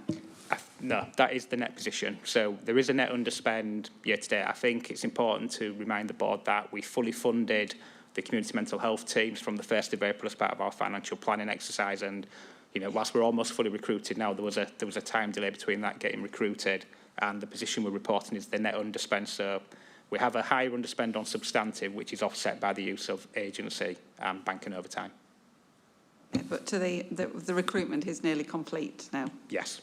Yes, that's good, because I know this is something the governors have a keen interest in as well, so just thought it would be worth picking it up, so we just explained the current position. So thank you, that's really good. Thank you. Thank you. If we can move on, please, then to item 11, Charitable Funds Committee Assurance Report and the May Minutes. Mike Cook.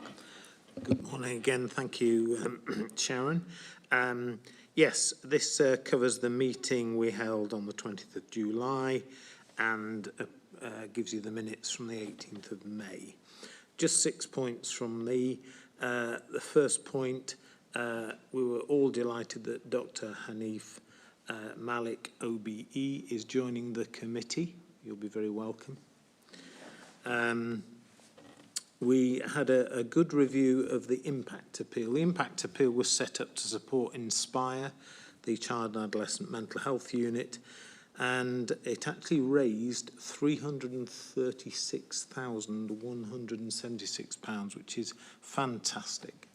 Peter and myself in particular, we were keen to make sure that that was spent on all the right things, and £176,000 has been allocated to the Inspire Gardens and the Children's Centre outdoor area, trips and travel for young people who are using the unit. So that actually leaves a small amount just as a contingency for other things of about 9,600. We also discussed the relationships in play and if anything had been affected because of COVID and the sort of delays on anything. And there was a really positive story, and in fact a letter's being drafted for you, Michelle, to send to the Newby Trust and Help for Health, who have been particularly great sponsors of the scheme. So I think that was a positive story. We looked at Whitby, the Whitby Hospital appeal, and are really pleased that that's picking up now. I think there's about 33,000 already raised. The asks for specific asks from staff and the trust are 133,600. to give some real tangible assets for patients, the community and frontline staff, particularly around gardens, but other things too. And again, we asked about the relationships, and they are in a good, positive way with the community, and that money is coming in a number of ways. More broadly, there are now less trust funds than we had maybe a couple of years ago, but the difference, so it's still over $500,000, but we have raised money, had grants and spent that appeal money and grants on the things that we were meant to spend it on. So that cash flow is healthy, and long may that continue. And that was a good discussion. And I think that led to a further discussion about ideas for fundraising appeals going ahead. And I think some exec management team and operational input would be really welcome now. And there are one or two ideas emerging, but now's the time to look ahead. So my final point really is about thanking people. Peter Barron in particular, thank you for your support and continuity. And I know there's an ask of you with my departure, so thank you for that, and Dean for supporting, as well as Hanif, who I'm sure will make a spectacular contribution with his background in so many areas. So well done to everybody. We're in a better place, but I think some clarification on the quite specific role of CFC, the committee, the Charitable Funds Committee, how AMT works, how one or two areas of the exec team work, so that we can have that role linked, reviewed with the frequency and timing of meetings and the support for those meetings. So that's what I think happened. I hope that's helpful. If there's any questions or any additions, please. Thank you, Mike. Steve, is there anything you want to add before I take questions? No, nothing to add, Sharon, thanks. Thanks, Mike. And I know under your chairing of it, the committee has moved on a lot, so thank you for what you've done while you've been chairing that committee. Hanif, no pressure there then? No, none at all. So, I know a lot of you know, but just on an interim basis, due to Mike's retirement, Peter Barron has kindly agreed to chair the committee until the new non-execs are recruited. And Dean has kindly agreed to join the committee also as a member on an interim basis as well. So just to make sure that we give the necessary support to that committee from a non-exec team point of view. So thank you very much for that, Mike. I'm just going to suggest we take a short comfort break now, if that's okay with everybody. So I'll just remind you all of the infection control guidance. So masks on, keep your distance, and we'll be back in just a short 10-minute break to come back to things. So thank you very much.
Okay, everybody, welcome back. We will recommence the meeting. So if we could move to item 12, which is the Workforce and Organisational Development Committee Assurance Report and May Minutes. Dean. Thanks very much, Chair. The report is there. Just as I usually do, just thank you very much to Steve and Jess. This is a meeting that takes place just a week previously, so we have to turn the assurance report around very quickly, and Showers does a good job of us for that. In terms of the committee itself, we had a presentation from John Byrne as a medical director looking at his directorate's approach to the staff survey and how to drive improvements in the staff survey. We've done that throughout a number of meetings, looking at the different sort of directorates coming forward, not as a performance management report, because we just want to sort of help and support and see how people are sort of addressing the important issue of improving their staff survey results and staff engagement.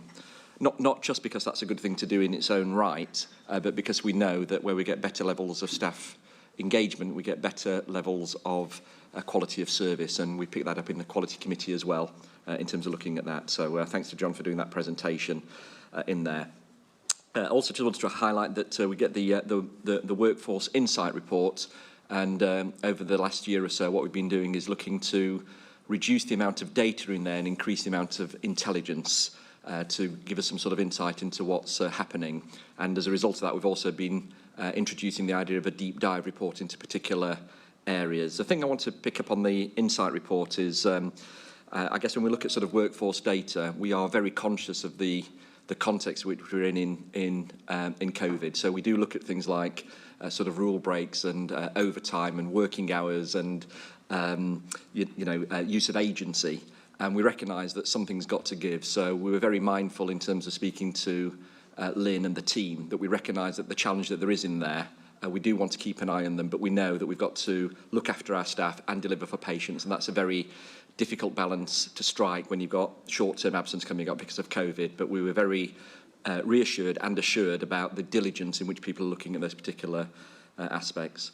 And then the only other thing I'd put on there is we had a number of reports in terms of equality, diversity and inclusion, some acronyms in there. We've got the Workforce Race Equality Standard and the Workforce Disability Equality Standard, which we both received reports on in the context of a broader equality, diversity and inclusion report. Really pleased with the work that's going on there. We picked up the issues that Steve had talked about earlier in terms of chairs, but recognise that some of those are also for public reporting, so we went through those at the committee.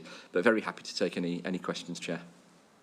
Thanks, Dean. Steve, is there anything you want to add? I just echo Dean's comments, really. I think it was a really useful conversation, particularly about that kind of balance between pressures operationally and that kind of reporting, and it felt really supportive and helpful about trying to solve problems, which I think both Lynn and I particularly appreciated, so thank you. Thanks, that's great to hear. Any questions on this report? No, thank you very much for that, and thank you, as always, for turning it around so quickly, because it is a tight timescale to turn it around, so appreciated. And can we move on then to, please, item 13, which is the Commissioning Committee Assurance Report. Peter? Thank you, Chair. Yeah, we had a meeting just a few weeks ago, and the report's there, for everyone to read. I'm not going to go into a lot of detail because we've got a more detailed session after part 2 this afternoon. But for the benefit of the public meeting, I'll just say that the team there who are doing the work for us on this provider collaborative commissioning work are really excellent. I think that really focused, really clear that everything there was for the benefit of the patient at the end of the day, and the improvements and the work they're doing is really focused on achieving those benefits in the medium-term plan that they're developing. So I'm really, really confident that this work, when it gets ahead, and we are looking now at probably at the 1st of October, subject to a discussion, but when it goes ahead, I'm really confident that the patients, the service users, will see a clear benefit, maybe not immediately, but in years 2 and 3, that bringing all these people together to collaborate in this work will bring that through to fruition. So in this meeting, we talked quite a bit about the partnership agreement and the financial due diligence, which we'll touch on a bit later. I'll just perhaps mention one thing, actually, because I was a little bit surprised that we're doing a lot of work on quality and developing a quality dashboard, which no surprise there. But in terms of serious incident reporting, that's being retained at the moment by NHS EI, which was a bit of a surprise to me. So there was a little bit of a pushback from committee members, and Hilary was a bit surprised as well that this was being kept by NHS IE, given that all the other quality aspects are being dealt with by the provider collaborative. So I think one of the aims, I guess, over the next 6 to 12 months is to try to bring that one back, really, especially the serious incidents reporting, to make sure that's part of the overall quality assurance that the provider collaborative through the commissioning committee is getting oversight of. Thanks, Peter. Peter, is there anything you want to add? Nothing further, Chair. I think Peter's covered it. Thank you. Any questions on this report? We're talking about 52-week waits for assessment and diagnosis. Not 52-week waits for treatment, not 18-week waits, but 52 weeks. And I know that the provider collaborative discusses a lot of things, and I'm sure that this will be high on their agenda. But I don't see anything for public consumption that says the issue of autism is actually being addressed within the provider collaborative in order to make a step change. Because frankly, from a patient point of view, 52 weeks for assessment and diagnosis is pretty poor, really. Michelle?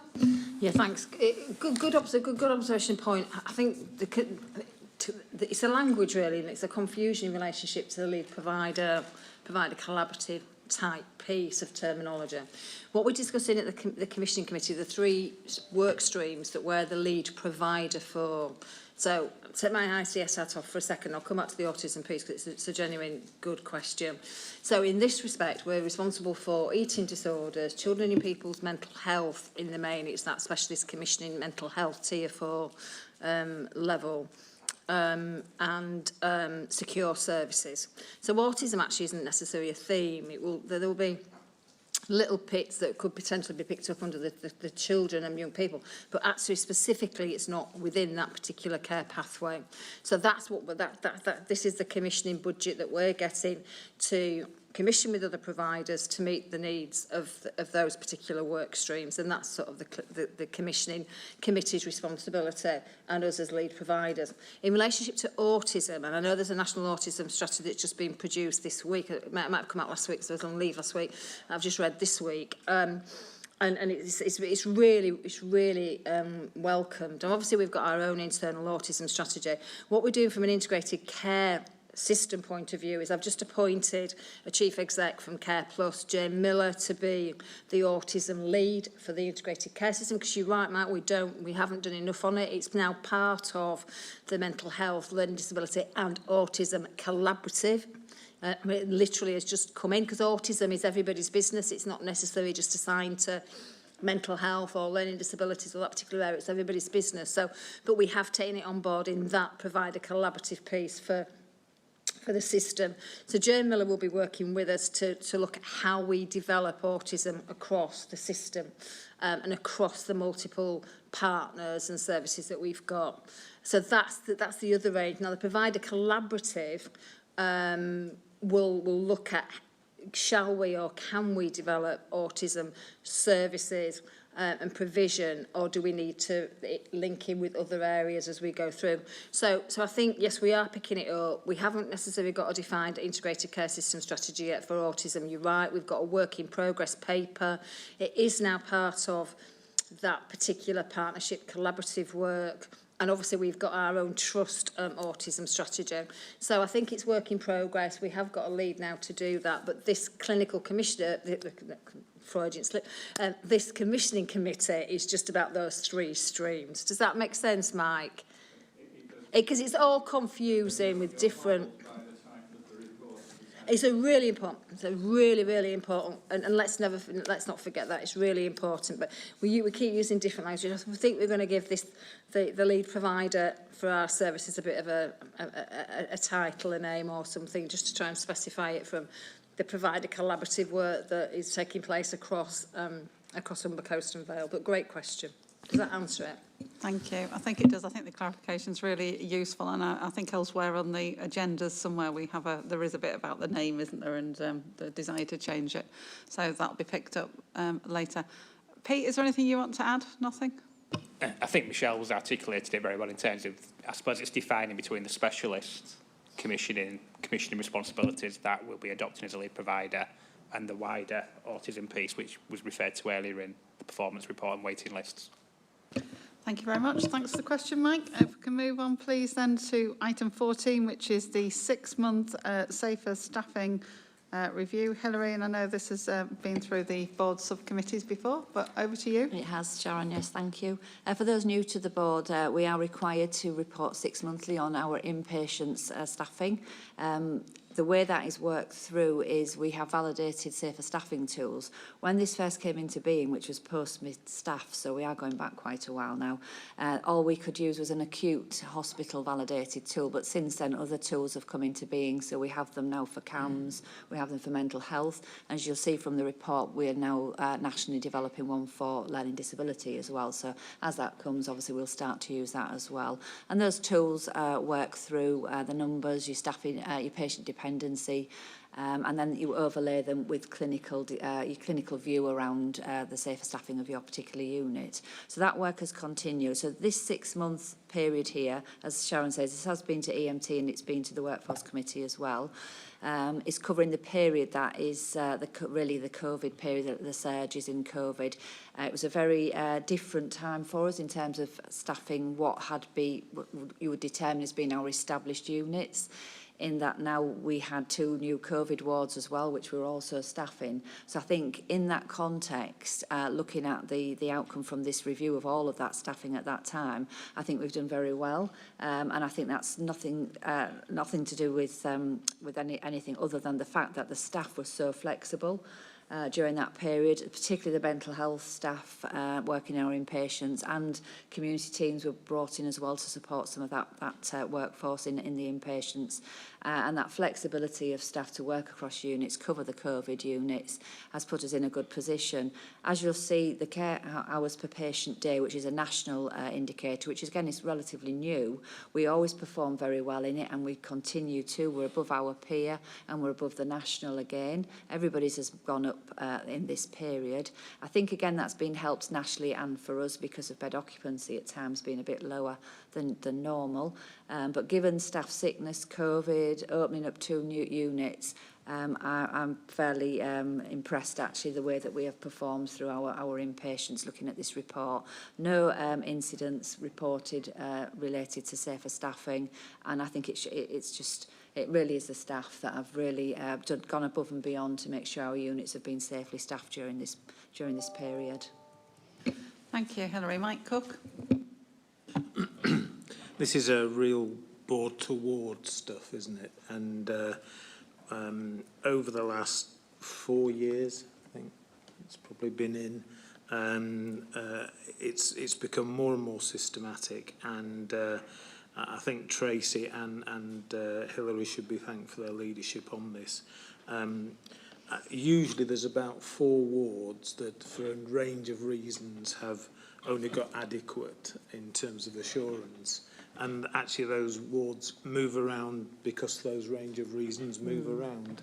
But always the fill rates and the patient hours come up high, and that's been consistent with these reports. And I think remains consistent at a time of, a difficult time that's been measured. So we'll look again at quality, but and that's on the 11th of August. But this is a really good process, and when we've interrogated and scrutinised it, we've found the answers are always there, and there's good reason for, and then improvements follow. So it's something I'd commend that really does add value in the trust.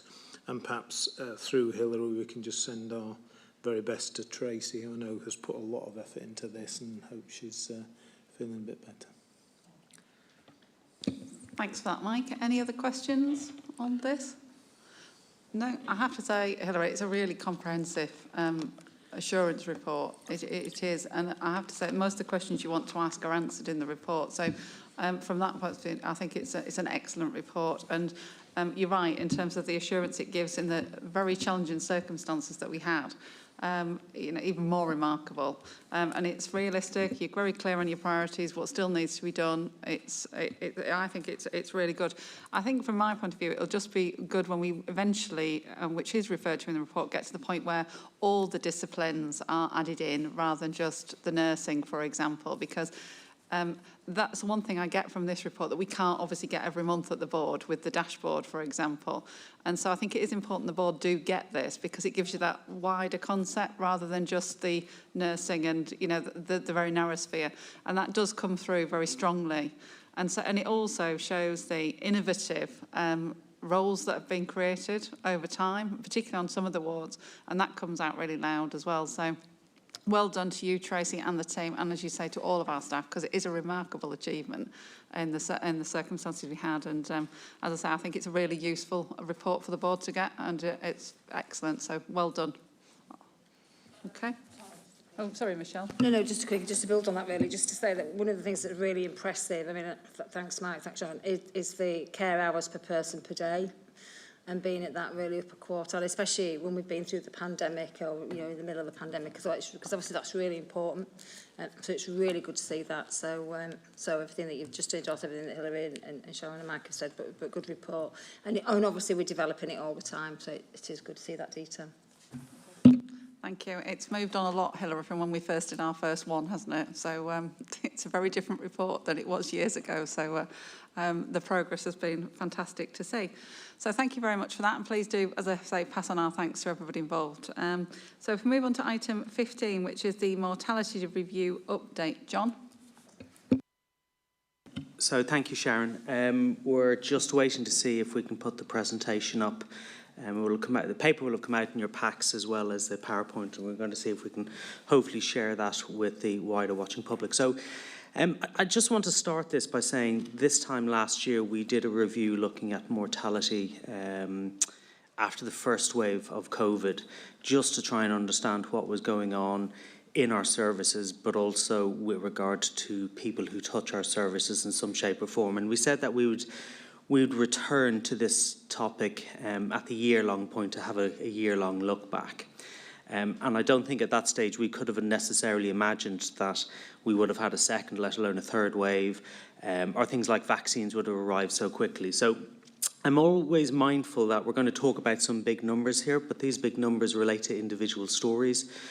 And I'm pretty sure that everyone in the room will know somebody who's been affected by COVID in some shape or form, whether it's a direct death of a family member or a friend, or whether it's long-term morbidity, or whether it's the loss of a job, or people's lives just being turned upside down. And that'll apply not just to those of us in the room, but just as importantly, the people and our colleagues who will be watching this on the live stream. So I'm very mindful that this is a technical paper. There's a lot of data in it. There's a lot of numbers in it.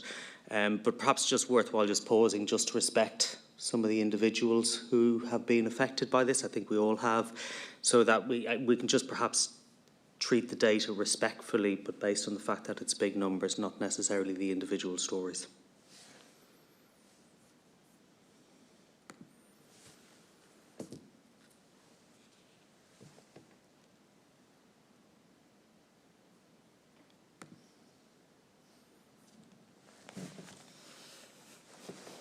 Okay, thank you, Chair. So the background to this is that there was, in the UK to date, 152,000 deaths which are ascribed to mortality.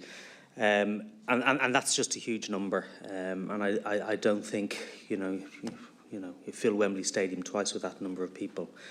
And I don't think 18 months ago or 19 months ago, before we heard of this nasty little virus in a part of China, that this was going to have the social, let alone the health impacts that it's had on us. But nevertheless, it's happened, and I think it's just important that we look at some of the data which we've come across, compare our data nationally, and just see and understand what's going on, because I think sometimes that as we celebrate opening up and the rush to return to normal, that we just might perhaps forget what's happened in the last 18 months. And I think that would be a mistake, because I think what we're learning in terms of viruses is that if we think this is just a once-in-a-lifetime event, I think this has probably taught us that actually we may have to face this again in our careers, whether it's because there's a COVID mutation and we find that the vaccines escape and they don't work, or whether something else pops along and fills the gap. Only time will tell.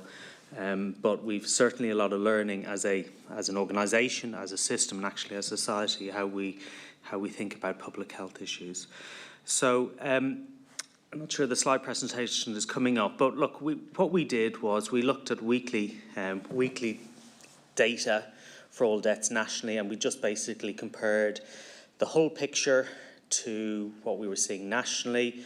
And then we compared the Humber as an organisational picture to what was happening nationally. And what we saw with our data sets, where we've looked at all deaths coming in, is that we saw the same two spikes that occurred nationally. So we saw a peak at the first wave, and then we saw a peak at a second wave. So we had Alexandra McNamara, who's a public health registrar, who was kindly lent to me to do this piece of work by Hull CCG and Dr. James Crick in particular. So based on the comments from last year's board presentation, we tried to dive into a little bit deeper just to see what was going on with regard to some of the risk factors such as age, sex and ethnicity. And we had a look at the data with that in mind. So we looked at all deaths which had been reported in the trust, and we sort of tried to figure out just what we were seeing and what services were being affected. So what we saw in terms of the outcomes is that in terms of mortality, the risk factors for us seem to mirror the national picture.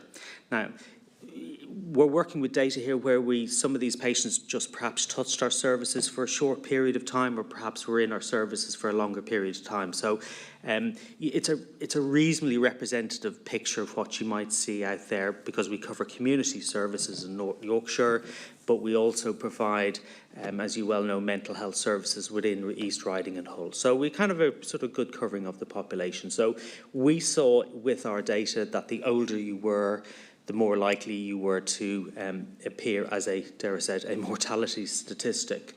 Interestingly enough, we looked at mortality by sex, and pre-pandemic, people who were touching our services, you were more likely to die if you were female than if you were male.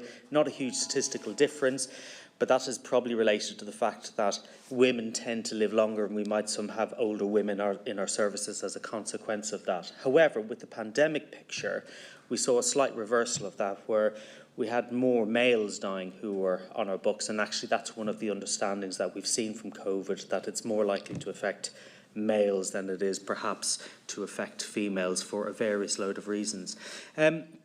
We had a look at mortality because I think we all understand there has been significant concerns raised with regard to COVID disparity in terms of mortality statistics and what that means in terms of ethnicity. Now, one of the challenges that we had is that actually we don't necessarily record ethnicity as well as we could do across our services, and that's one of the learnings for us in the report. And we're also, dare I say it, operating, or a lot of our sort of services are in areas where our type of diversity is perhaps slightly different from what you might get in some of the major cities like London or Birmingham. So actually, we might have a lot of Eastern Europeans as opposed to people who are necessarily from a Southeast Asian background. However, if you go across to Bradford, you would see a completely different picture. So when we talk about ethnicity and diversity, I think we understand, based on looking at data with regard to mental health data sets, that we have a different diversity pictures than what one would necessarily see in other large urban areas. So we only had small numbers of deaths which are directly occurred in ethnic minorities. That in itself isn't necessarily surprised when we look at the broad nature of the population that makes up Hull and East Riding. We looked at mortality by service type, and as you would expect, we saw the largest sort of increase sort of in the pandemic in our community health services, which are situated in North Yorkshire. So That wouldn't be a surprise because their day-to-day caseload traditionally would be older, more vulnerable people, which would fit in with the nature of the pandemic as the people who would be most likely to succumb. Likewise, we did see a small rise in mental health community-based services, but when we looked a little bit more closely at that, it tended to fall into the older adult group who were based in community services, people who would have been touching our dementia services. So just like people in the physical health services, people who were touching the older age community services by the nature of their age were more likely to be vulnerable to premature mortality than perhaps younger people. And then we didn't see, thankfully, we didn't have any challenges when it came around to our mental health inpatient environment, our learning disability services, or our community inpatients, so to speak. So one of the biggest fears, and I think Hilary would articulate this as well, that last March, when we sat down, we thought about the potential impact of this pandemic. We had a genuine fear that we were going to lose lots of patients to COVID because there was no treatments at that stage, that local services were going to be overwhelmed, and that we would have significant mortality on our inpatient units. And thanks be to God, that didn't happen. I think that was a lot of hard work, particularly around infection control, some brilliant work by our colleagues on the ground. And I think we had a little bit of luck, perhaps, certainly in Hull and East Riding, where we had 2 or 3 weeks to prepare ahead of London so we could see what was happening in the south, so we used that to our advantage. And I think there was something about the pandemic that it didn't necessarily seem to affect certain areas of Hull in the same ways that it might have done in other areas, and that's perhaps we saw a benefit of lockdown prior to other places. I have to say those are just assumptions on my part, but they seem reasonable based on the data that we've been looking at. So in terms of discussion points, overall our data is probably in line with national trends. The older you were, and if you were male, you were likely to higher risk, but we don't have the data to dive deeper into that to make any sort of assertions with regard to ethnicity. And finally, just to sort of think about, so we've had the first wave, we've had the second wave. I think what we will be thinking about, and there's been research done thinking about mortality in 4 waves, and that there is a third wave comes along, which is the interruption to your chronic condition. So you don't die because of COVID, but if you're delayed to either assessment with regard to a physical health condition has been delayed or your cancer treatment has been interrupted, we will see that third wave start to perhaps emerge with poorer cancer performance, as an example, poorer diabetic performance over the next couple of years. So that's a slower form of harm, which is probably more difficult to track. And finally, is that sort of fourth wave where in 2 or 3 years' time, after any type of pandemic or major shock to social systems, you get increasing perhaps levels of psychiatric morbidity, which may, you get that economic impact, and actually society just becomes a little bit disjointed compared to what it was looking like previously. So in the paper I've outlined some areas and recommendations. So we talked a little bit about guidance and awareness. Those of you who've come along today will have experienced the fact that you still have to socially distance, you still have to wear a mask. We've asked you to test yourself before you've crossed the door. And we pretty much, when it comes to vaccination, have an expectation of each other that we will get ourselves vaccinated, because it is absolutely the right thing to do. And irrespective of any improving treatments, once you hit hospital, the bottom line is the only thing that will potentially keep us safe and reduce the risk of this happening again is vaccination. We've learned some important lessons for this with regard to data collection, how we use our mental health data sets, and actually if we can just improve the quality of some of our recording. I don't think that would necessarily have changed the outcome with regard to mortality. As I said, in those services where people, such as our secure services, we had a good outcome in terms of that we managed to not have the same levels of harm that people would have experienced in other areas in terms of death and morbidity and admission because of COVID. But in terms of the secure setting, we have to be aware that actually the inpatients had a difficult year because we had to restrict things like visiting. We had to restrict things like leave for the public health reasons, in terms of the wider safety in the ward. So yes, we have kept people safe from COVID, but there are some unintended consequences, and that's always going to be a balance with the services that we were trying to run. We've done a lot of training and support. I think our psychiatrists would say that actually they've been reacquainted with our stethoscopes over the past 18 months. And actually, a lot of them have said actually they feel more confident and skilled as a result of that. And I think as we build on that going forward, in terms of wider health inequalities between physical health and mental health, having a workforce, whether it's medical or whether it's nursing, more attuned to the physical health needs of its vulnerable patients can only be a positive benefit, which I think we need to build on post-pandemic. We've talked about the fact that recognising potential inequalities in this, particularly with regard to morbidity and mortality, I think some of this is perhaps just beyond my pay grade, but I think we in mental health tend to deal with people who are vulnerable and probably suffer social inequalities more so than perhaps people who touch physical health services. So we can only look at our outcomes and say, when it comes to the inpatient setting, we've probably done what we needed to do. But actually, when we look at the experience and effects of people who just touch our services as an outpatient, whether it's physical or mental health, that may be slightly different. And the final point was just to think about the impact on staff going forward. When I talked about that fourth wave, we talked about sickness rates and, are we worried that sickness rates are rising amongst our staff, or that absence rates, that people are going to retire? All of these things I think we need to think about over the next 18 months to 2 years, because ultimately I think people will run out of adrenaline at the end of the 18 months, and that's based on my sort of military experience, that the idea that we can just get everyone back in the bus and deliver at pace in terms of transformation and change is something I would just argue some caution about, because I think some people, right across, whether you're clinical or corporate, we just need to be mindful might have reached the bottom of the well in terms of what they deliver at work, particularly when we think about the potential impacts on their social and domestic lives, which have been turned upside down. So there's a fuller, more detailed report which you will have received in your packs. I haven't received any questions in advance. Alex, who did the bulk of the work for me, I'm grateful for her, isn't unfortunately available to pick up some of the more technical queries that you may have, but happy to try and field as many questions as I possibly can, if indeed there are any. I think it's a sobering report. 150,000 excess mortality in 18 months in a first world country. I don't think that's a good outcome. Thanks, John. That comprehensive, and thank you for the documents. And we'll wait and see whether anybody's got a very technical question for you. Start with Mike Cook, please. I do have a question for you, actually, but I couldn't resist that offer. But what a great report, and it's great that John commissioned it for us. So thank you, John. And I've actually written to Alex because I think it's really well written, really well researched. And it's got some practical recommendations, some really good references.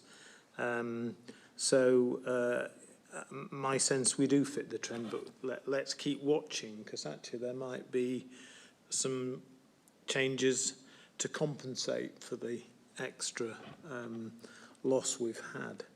And there is real learning for the how we reduce the impact of future communicable disease, because there will be some. So well done. It is timely. It's on the diagram, actually, about the different waves, and you're absolutely right to point to that fourth wave as well. The sort of traumatic effect of things, and the mental burden and burnout it's going to create and is creating. I just wonder whether there is a fifth wave, and I wondered if you had any thoughts about long COVID. I know it's a sort of ill-defined mix of conditions, but I just wonder if that's worth thinking about in terms of, we have a range of services for long-term conditions. We could be quite well placed to support people with long-term COVID. I just wondered if you had any thoughts on that. But John, my main point, and thank you for bringing it to quality and for letting me see it early on, is what a great use of public health skill to commission somebody to do a really practical report. So thank you. So thank you, Mike. I'll just deal with the fourth wave. I don't think the fourth wave is theoretical. I think it is going to happen. When it'll happen is a moot point. But if we look at the National Confidential Inquiry into Suicide, the team that put that data together say that a lot of the challenges we've got with regard to male suicide, in 2020, relates to the economic crash back in the 80s, when men, particularly in Northern England, were disproportionately affected by the economic crash. So undoubtedly at some stage in the future people will be writing public health papers based on the fourth wave. The long COVID point, I think, is one well made, Mike. I don't think it's any secret that most senior clinicians right across the system, whether the medical or nursing, public health or epidemiology, have been really worried about the concept of herd immunity, which is based on people getting infected as opposed to people actually having the vaccine. And some of the recent decisions that have been made around that. So I'm really anxious that there's a cohort, particularly of younger people who are our future, are potentially being exposed to a disease which we understand a lot about, but not everything, which will have long-term consequences. And when you listen to individuals describe their experience of what long COVID is, it's pretty frightening, really.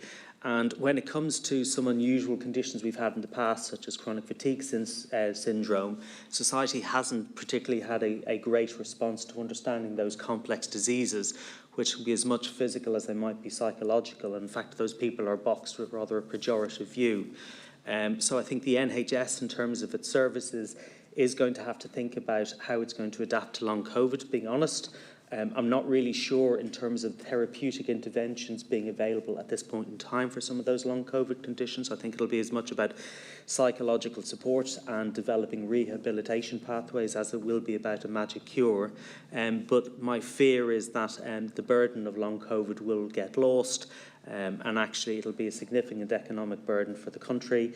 And people in 3 or 4 years' time, when we are faced with a potential burden, will just need to understand that the decisions we make as a society today are going to have an impact, I think, in 3 or 4 years' time.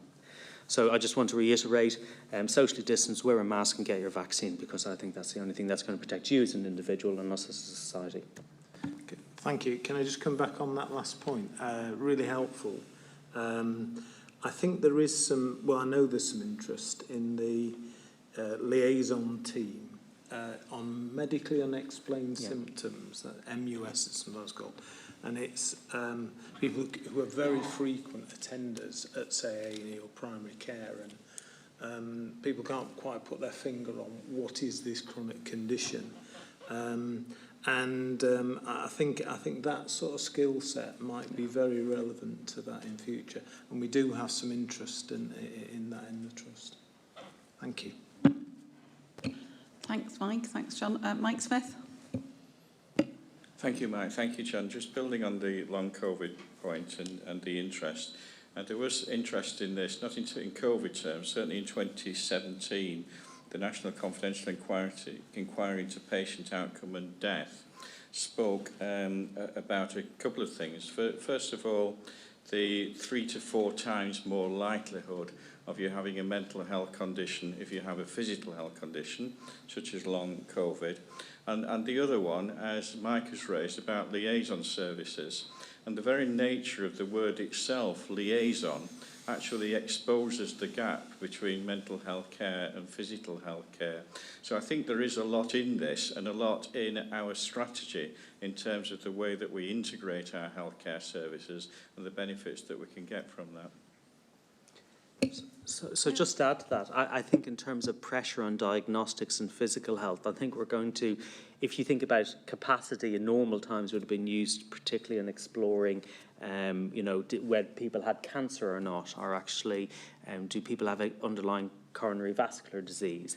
I think there's a whole load and a big need for dare I say, radiology coming down the tracks, is because we're going to have to CT a lot of people in the chest. We're probably going to have to do a lot of MRIs of people's hearts, and we're probably going to have to do some MRIs of people's brains to try and understand, are there symptoms directly related to COVID, are they related to something else? And I think that's going to be an additional burden, particularly on primary care and secondary care, because sometimes in medicine you have to do the test to exclude an alternative diagnosis before you can actually say it is long COVID.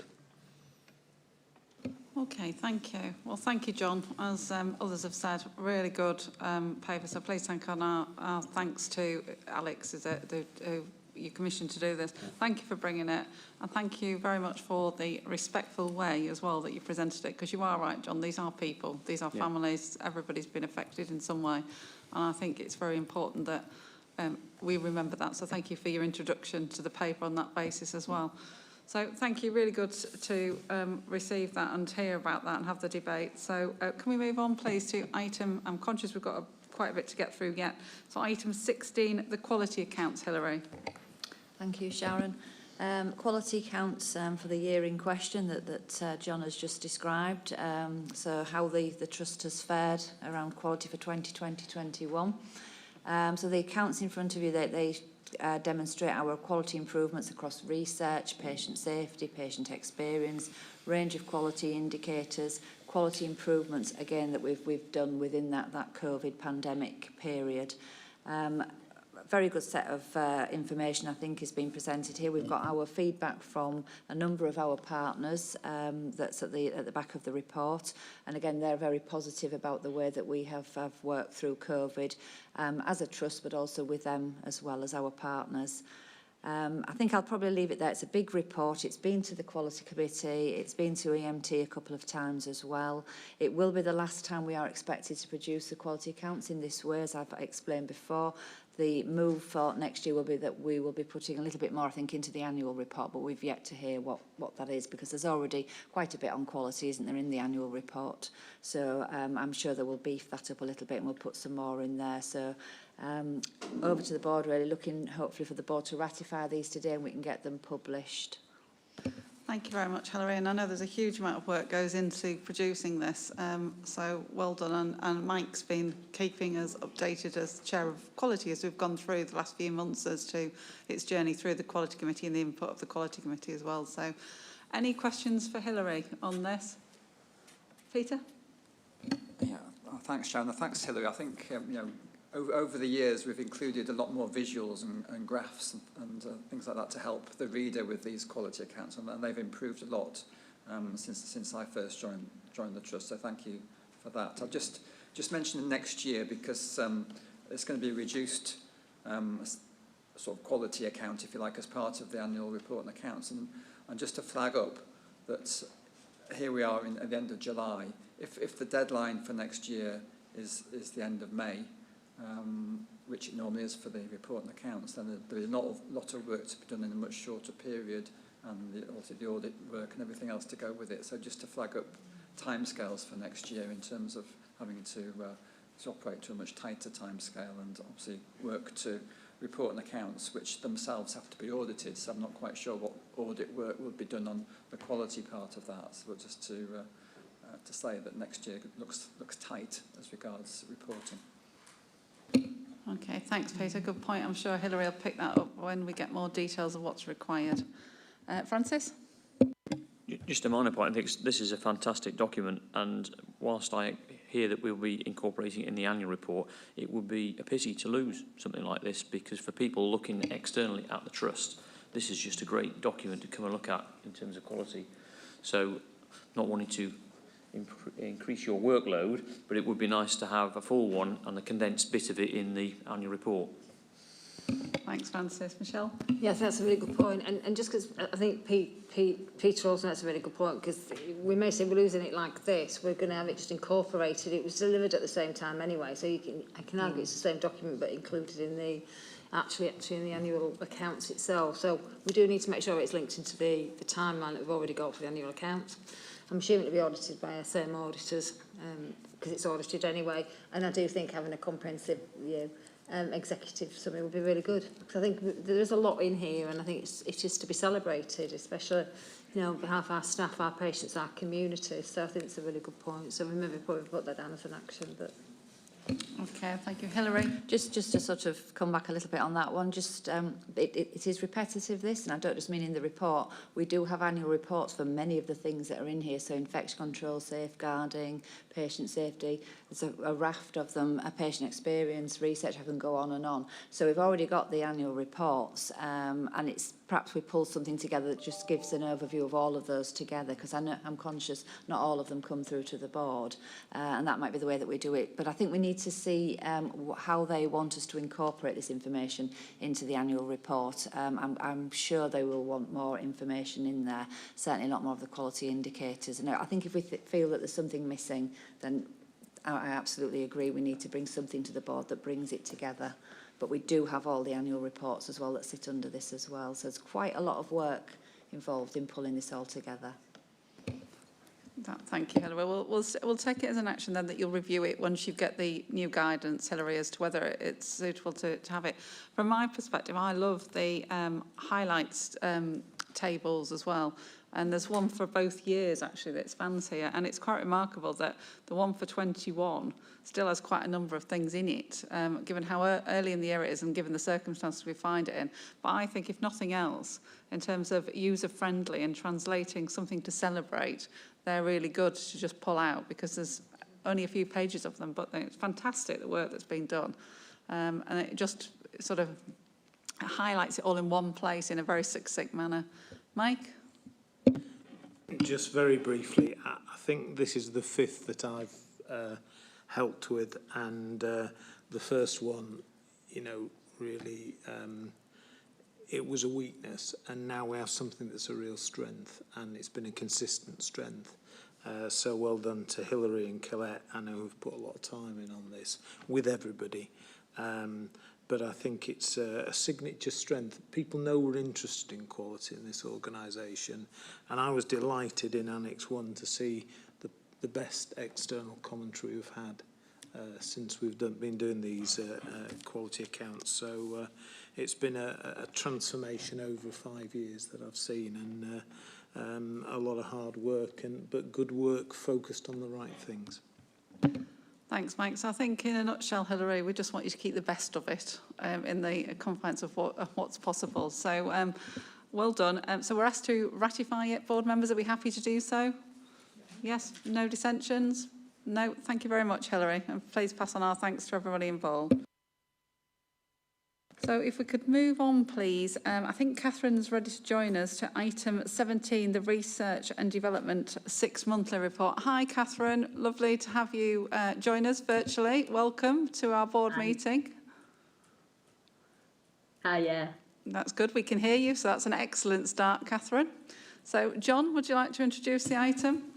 So this is the 6 monthly research and development report. We bring an annual report to board as well. You know, I think one of the positive things about the Trust is our commitment to research and elevating the role for research, and doing this here at board level. So I won't steal Catherine's thunder. She will take you through some of the highlights, give the opportunity for some questions, and I'm pretty sure Catherine will pick up on the point about the GP research nurse, which Francis referred to earlier on in the meeting, as part of our developments going forward. I think the way to think about this is we had a 3-year strategy, we finished with that, we completed it, we've developed a new strategy, so what work is ongoing at this point in time, which links to a newer, broader strategy, which we developed with the support of Mike Cook and others in the room over the past year or so. So, Catherine, over to you. Thank you. Hi, everyone. Before I start, can I just say a huge thank you to Mike, in case I forget at the end, because he's been fantastic at supporting us in research. So I'm personally very sad to see Mike go, but a big thank you. I'm going to just look at my side screen because I've got my report on the screen, so just in case it looks like I'm looking away from you, I'll pull out just one or two. Well, we've got quite a lot of highlights, and I'm going to find it really hard. So I'll start at section 1. Just to say that in terms of performance, we doubled the number of research recruits into studies over the past year compared to what our target is, which I think is fantastic given the year we've had, although an awful lot of those people were engaged in COVID-19 studies. And those figures don't actually include all the people that participated in the vaccine trials. We were also what's known as an identification centre for the vaccine trial. So we helped with that study as well. Some of our staff helped with recruitment. Some of our clinical staff took part. We've also got an awful lot of non-COVID studies going on now. We're now in the recovery phase. So we're not focusing just on COVID-19 research. We've restarted all of our other research, and we're opening new studies too. We had a really, really positive annual review meeting with the Clinical Research Network senior leadership team. They provide much of our research funding for the year. We had a really positive review. And one of the objectives that they have for this year is that 45% of GP practices are engaged in research. So obviously now we've got practices, that becomes our objective as well. And I suppose that's a good point for me to mention that we have received some extra funding through a business case that I submitted to the Clinical Research Network in Yorkshire and Humber to support research in primary care, and as part of that it will fund a research nurse who will work with our practices, really to open up any of the National Institute for Health Research studies, and so we have a really broad scope as to what we can get involved in there. It also includes a little bit of funding for a bit of GP lead time as well. So we're really excited. We're just about to start some of that work. We should have the research nurse in post next month. And we've actually already started a few studies. We have one multimorbidity study in the over 65s involving multimorbidity and mental health that we're using our GP practices to screen for participants for. And we have our health trainers involved in delivering an intervention around behavioural activation. So that's a really exciting study that we've actually started. We are also likely to have the CQC asking more about research now. The latest CQC strategies including more about research.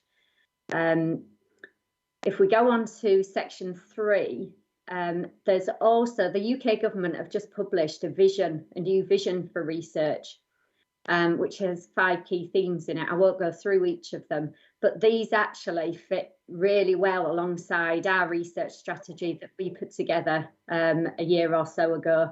So that's really good. I'm really pleased that what they see as their vision is also our vision. And one of the things they do focus on is providing opportunities for staff to get more involved in research. We should be offering research to all of our patients and service users and carers, but also to give staff more opportunity to get involved. And actually we've been supporting some, particularly one mental health nurse in our trust who has got an NIHR fellowship fully funded. So the trust receives backfill funding for part of her post and she is fully funded, so has a full salary. So that's been a real achievement, and hopefully that person is now going to go on and do a doctoral fellowship, which will be fully funded also. If we go to section 4 around funding, we've increased our funding this year because of the way the funding formula has been calculated for this year from the Clinical Research Network, and it's based much more on performance rather than what historically you've received. We've actually done really well out of that, so we've increased our funding this year. And we've also been successful in gaining a little bit of extra funding through the Department of Health to support some of our clinicians to work on grant applications with academics. Section 5, I focus on COVID-19 research. And we've actually got a really high profile. One of our speakers at our annual research conference on the 17th, 18th of November is Professor Callum Semple, who probably lots of you have seen him on the BBC. He always seems to be on the BBC when I switch on these days. We've been doing a study that he's leading on, which is a World Health Organization study looking at all our inpatients that have tested positive for COVID. And that's an ongoing study. We're still involved in that. So we're really excited to have Professor Semple at our research conference in November.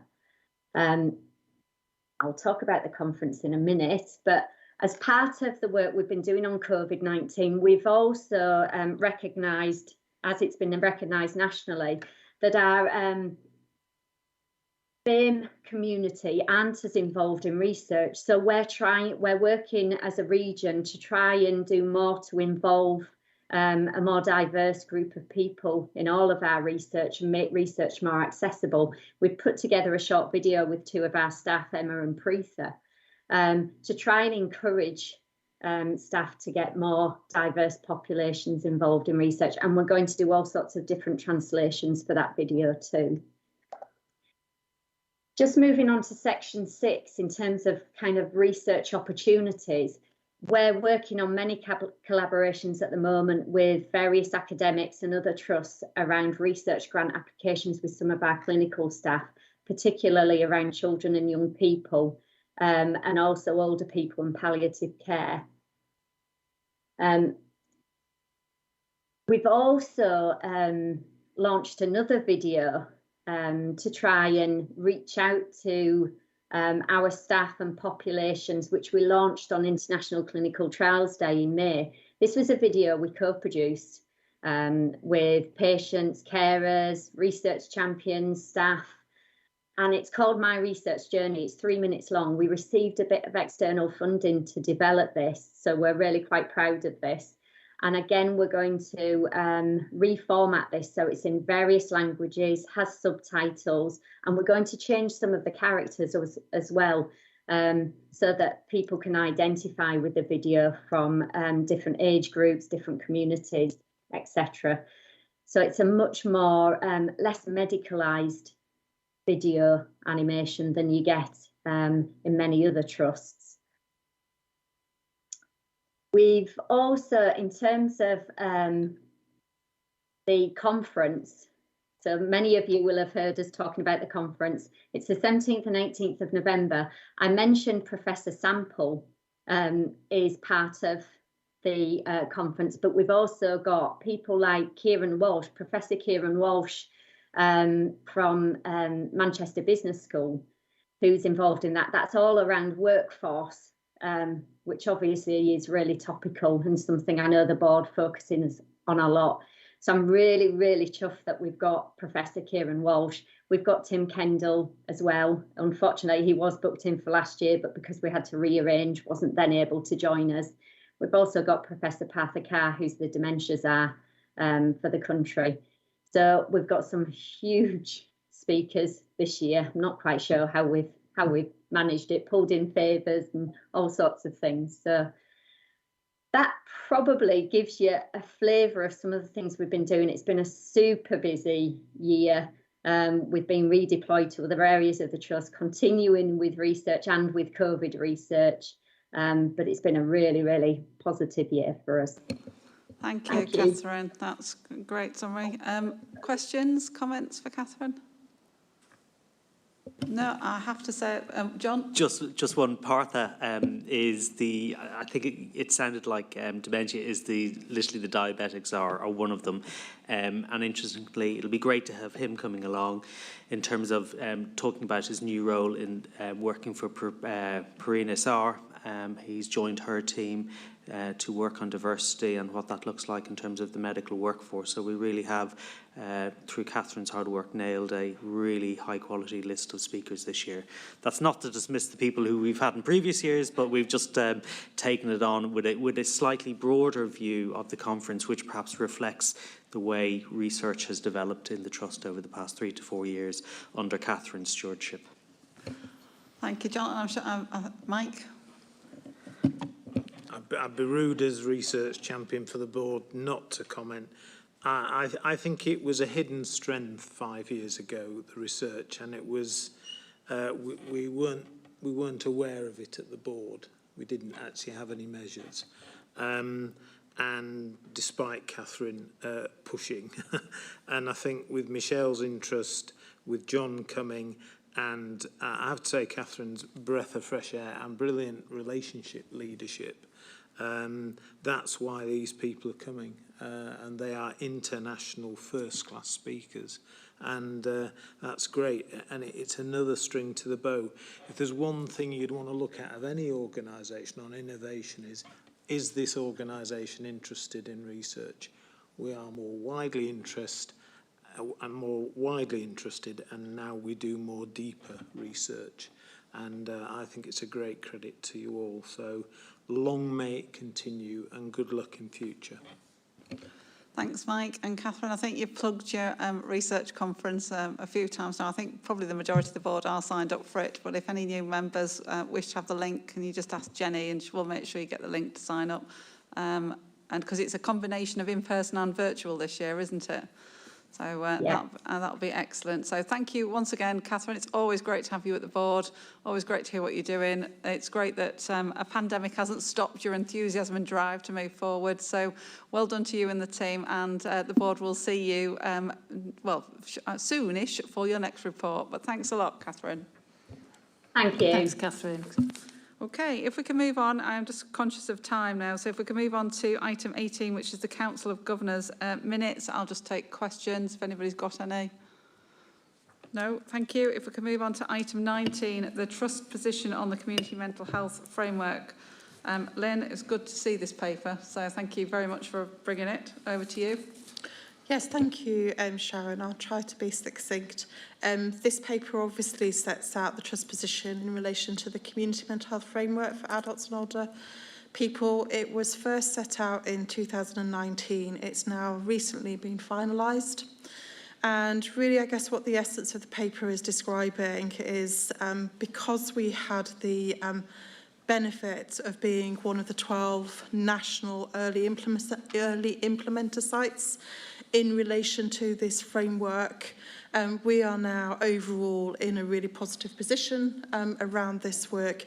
In fact, in various ways, we are seen as a national exemplar, particularly around the workforce elements of our programme in relation to the skill mix that we have utilised and put in place as part of this development, also due to our success around recruitment. Now, that has been difficult through the pandemic period, as we've already talked about today, but we're now fairly inundated, which is a great position to be in for requests from other teams nationally around, hearing from us around how we've achieved that.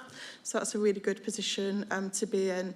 I guess the essence of the framework overall, which we have talked about here and has underpinned our position as an early implementer site, really is that local integration of place-based community mental health services across health and social care, aligned with the primary care networks.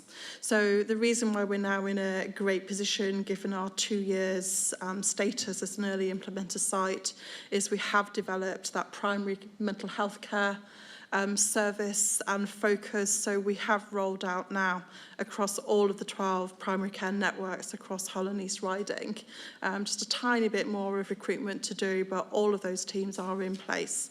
So that's a great position to be in overall.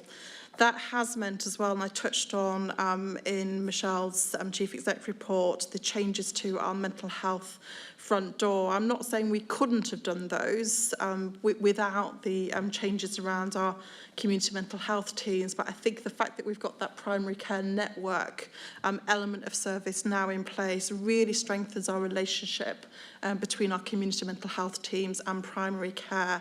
So we've actually got in those PCNs dedicated mental health support.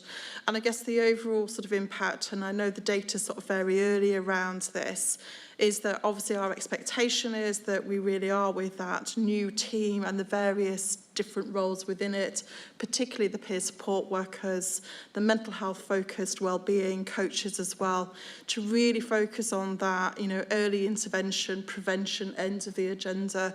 We've talked a lot around this board around the impact of COVID directly in relation to presenting need around mental health, particularly in its complexity and increase in demand. I'm just really pleased that we've been in a position to roll out this service, because I think we would have, even more operational and clinical difficulties if we didn't have this service in place overall. There's various elements of this framework, as you can see, so I've really tried in the paper to sort of give an overview of where we are in relation to those. I think the key ones particularly are around the opportunity that we have to reframe, refocus the care programme approach, CPA. And I think, we've commented perhaps here before as well that although the intentions around the original direction of the care programme approach was to be that sort of patient-centred, co-produced approach, I think it has been overtaken a bit by bureaucracy to some degree and perhaps not being sort of as effective in regards to those particular two elements as it could have and needs to be. So I'm really pleased to say our programme is really well supported in terms of we do have a expert by experience lead who is working with a network of service users. So we are truly co-producing that new and changed approach around the care programme approach, which is great. So we should see that work completed over the coming months. I guess, again, in terms of, the sort of KPIs around this, at the minute, nationally, we're required just to narratively report where we are in relation to all of these elements of the framework. But obviously, there is an intention that the impact of the framework will see access to community mental health teams improve, and we will reach that 4-week from referral to initial contact requirement. So we are working hard on that. In fact, we did reach that requirement in March last year, 2020. The impact of the pandemic overall has seen some variability across that, but again, sort of the position now is we really are striving to gain consistent standards around that. We do expect as well, as I say, because we have now got that resource allied with primary care, that our traditional CMHTs, do continue to exist, but they're really focused on the severe and enduring element of mental health provision and care. And I think we now are starting to see some of that come through in the data as well. I think we probably would have seen, and I think the chart demonstrates it, probably more impact on our CMHTs overall, higher demand, more referrals, if we didn't have this primary care element in place. But I guess it's still sort of reasonably early days around that. But obviously as we go forward, we really will continue to monitor not just in terms of activity, impact on waiting times, but obviously the service user experience in relation to this service, and obviously the clinical outcomes. So all of those elements are in place, and as we go forward, we'll be increasingly able to report against those too. But I'll pause there, happy to answer any questions. Thanks, Lynn. That's really comprehensive, isn't it? A very comprehensive paper. Has anybody got any questions for Lynn? No. As I say, Lynn, great to see this. We've talked about it quite a lot, but it's great to see it all pulled together. And for me, it just, it's really loud and clear. It's better for patients and better for their families. And you can see in the paper how much different this is going to be, or is different, and is going to be different for patients and their families. And we've had at the board quite a few patient stories where people are being co-producing this with you, and they've been involved in this, and that's great to see. So well done. It's great to bring it together, and it's great to see and hear what effect it's having, but absolutely it's got to be better for patients, hasn't it? So that's at the end of the day what it's all about, isn't it? So thank you very much for the paper. Great to see. So if we can move on now, please.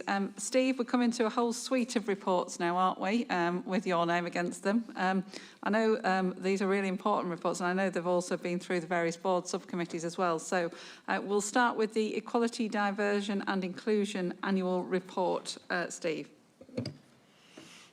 Thanks, Sharon. Yes, so all 4 of these reports were considered at Workforce and OD Committee last week, so we went into a little bit of a deep dive on those, but happy to obviously take any questions as I go along. I think on the first one, I'd just like to point out really the work that John Duncan and Mandy Dawley have done in bringing this together. They work so well together, and I know, Chair, you commented earlier about the day that they facilitated recently.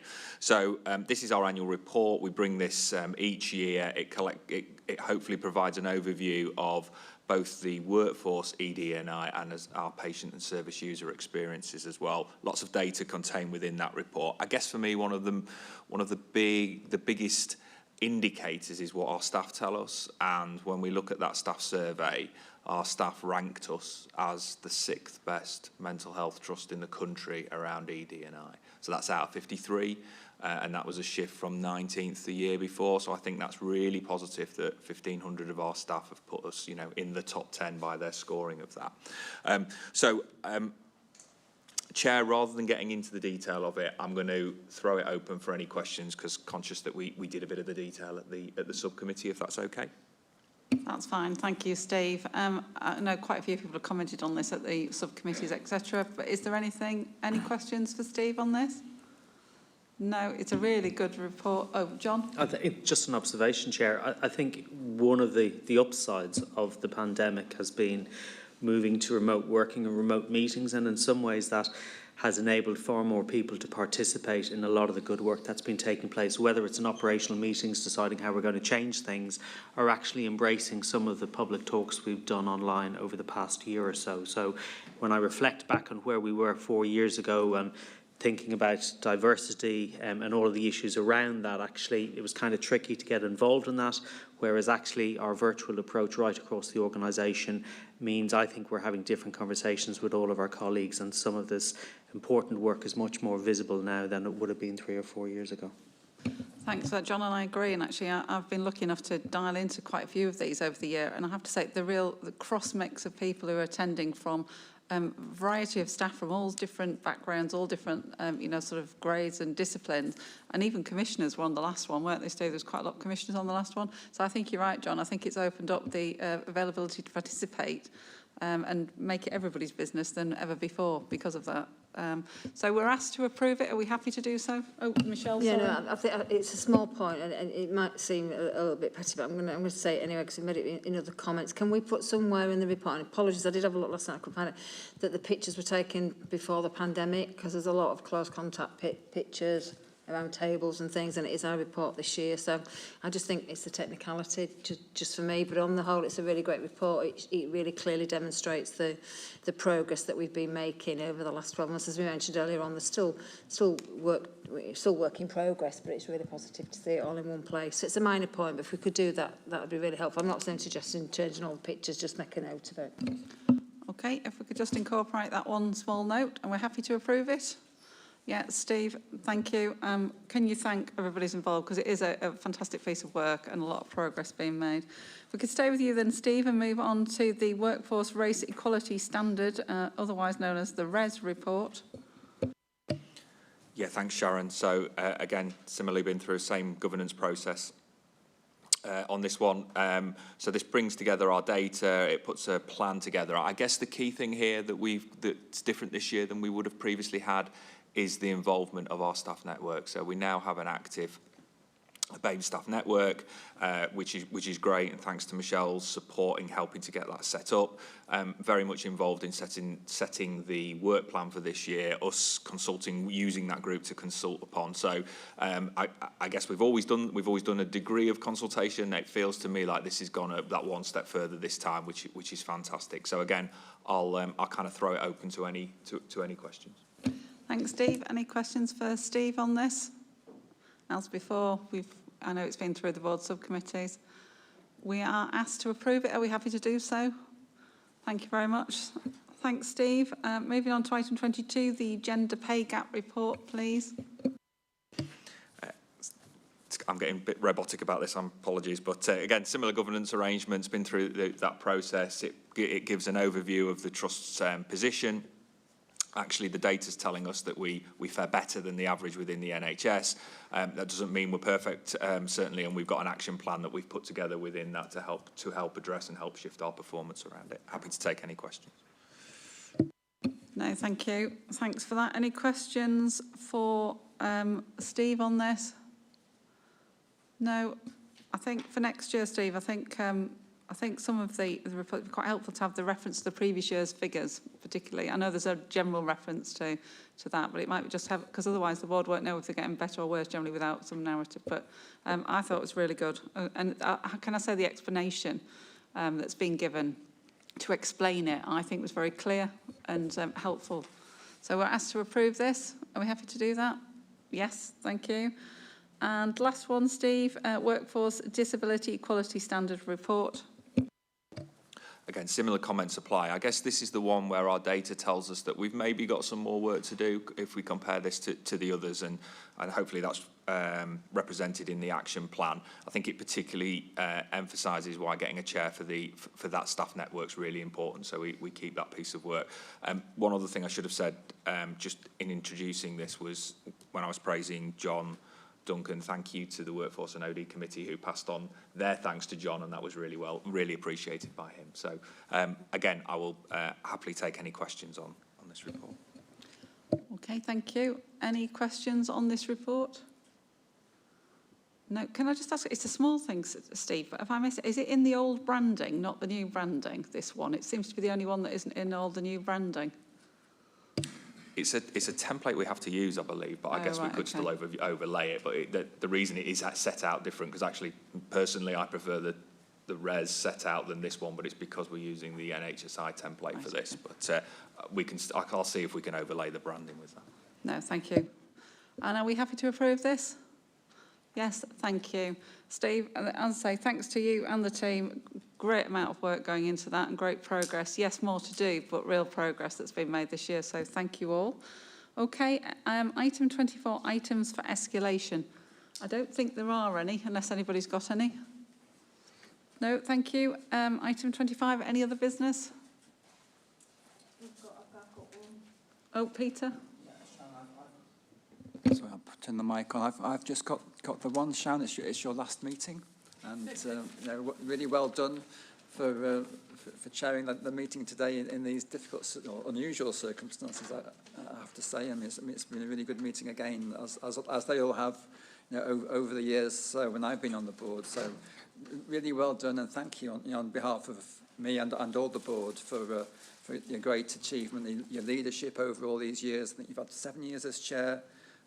Maybe 3 years as non-exec, and a period of time as a governor before that. So I think if you're a stick of rock, I think you'd have Humber sort of stamped down the middle. So a really fantastic achievement. You've always had sort of a clear focus on service delivery for our patients, care and compassion for our staff, and that's shone through in every board meeting and whenever I've dealt with anything that you've been leading on. So great leadership.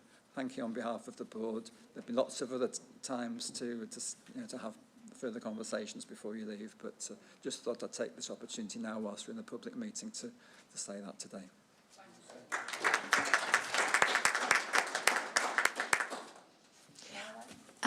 If I could just say a few words. Obviously, I'm attending today as an observer, but I've been taking lots of notes about how great you are, Sharon, and you're going to be a hard act to follow. There's no doubt about that.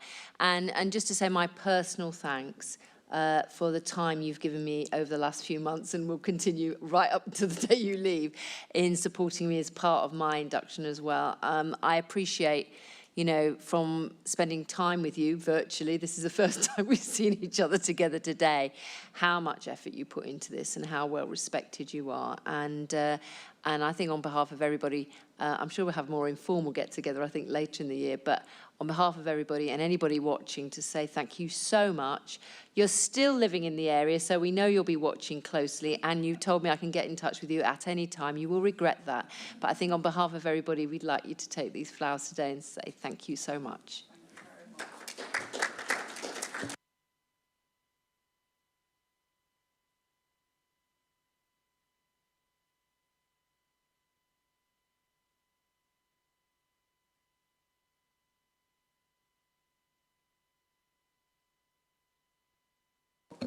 Thank you, they're beautiful. Thank you. It's been a real privilege to be on this board for nearly 10 years. Well, it is 10 years now, and 7 years as chair. I've thoroughly enjoyed it. It's had its challenges, and the trust is very different to the one that I joined all that time ago, in a good way. It's been a pleasure to work with you all, and I think we've achieved a lot as a board, but really as well to the staff and anybody who's listening. The staff have been amazing. It's down to them that we've achieved what we've achieved. I've enjoyed it all. I've enjoyed working with the governors, I've enjoyed working with the staff, and I genuinely think the trust will go from strength to strength, and I'm very happy and privileged to be handing over to Caroline. We've worked really well together and we will continue to do so. And I just wish you all the very best for the future, and all the staff and everybody. And I think it'll be great. And I will be watching from a distance. I promise Caroline it will be from a distance, but if she ever needs me, she knows where I am. But no, it's been an absolute privilege, so thank you all.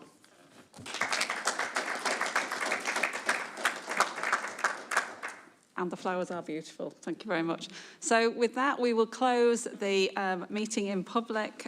Thank you very much to anybody who has been watching and joined us today. We hope you'll join for the next board meeting, which will be virtual in September. For now, we will stop live streaming and say goodbye.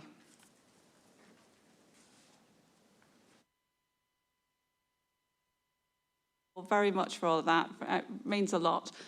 The guys need about 20 minutes just to clear the room.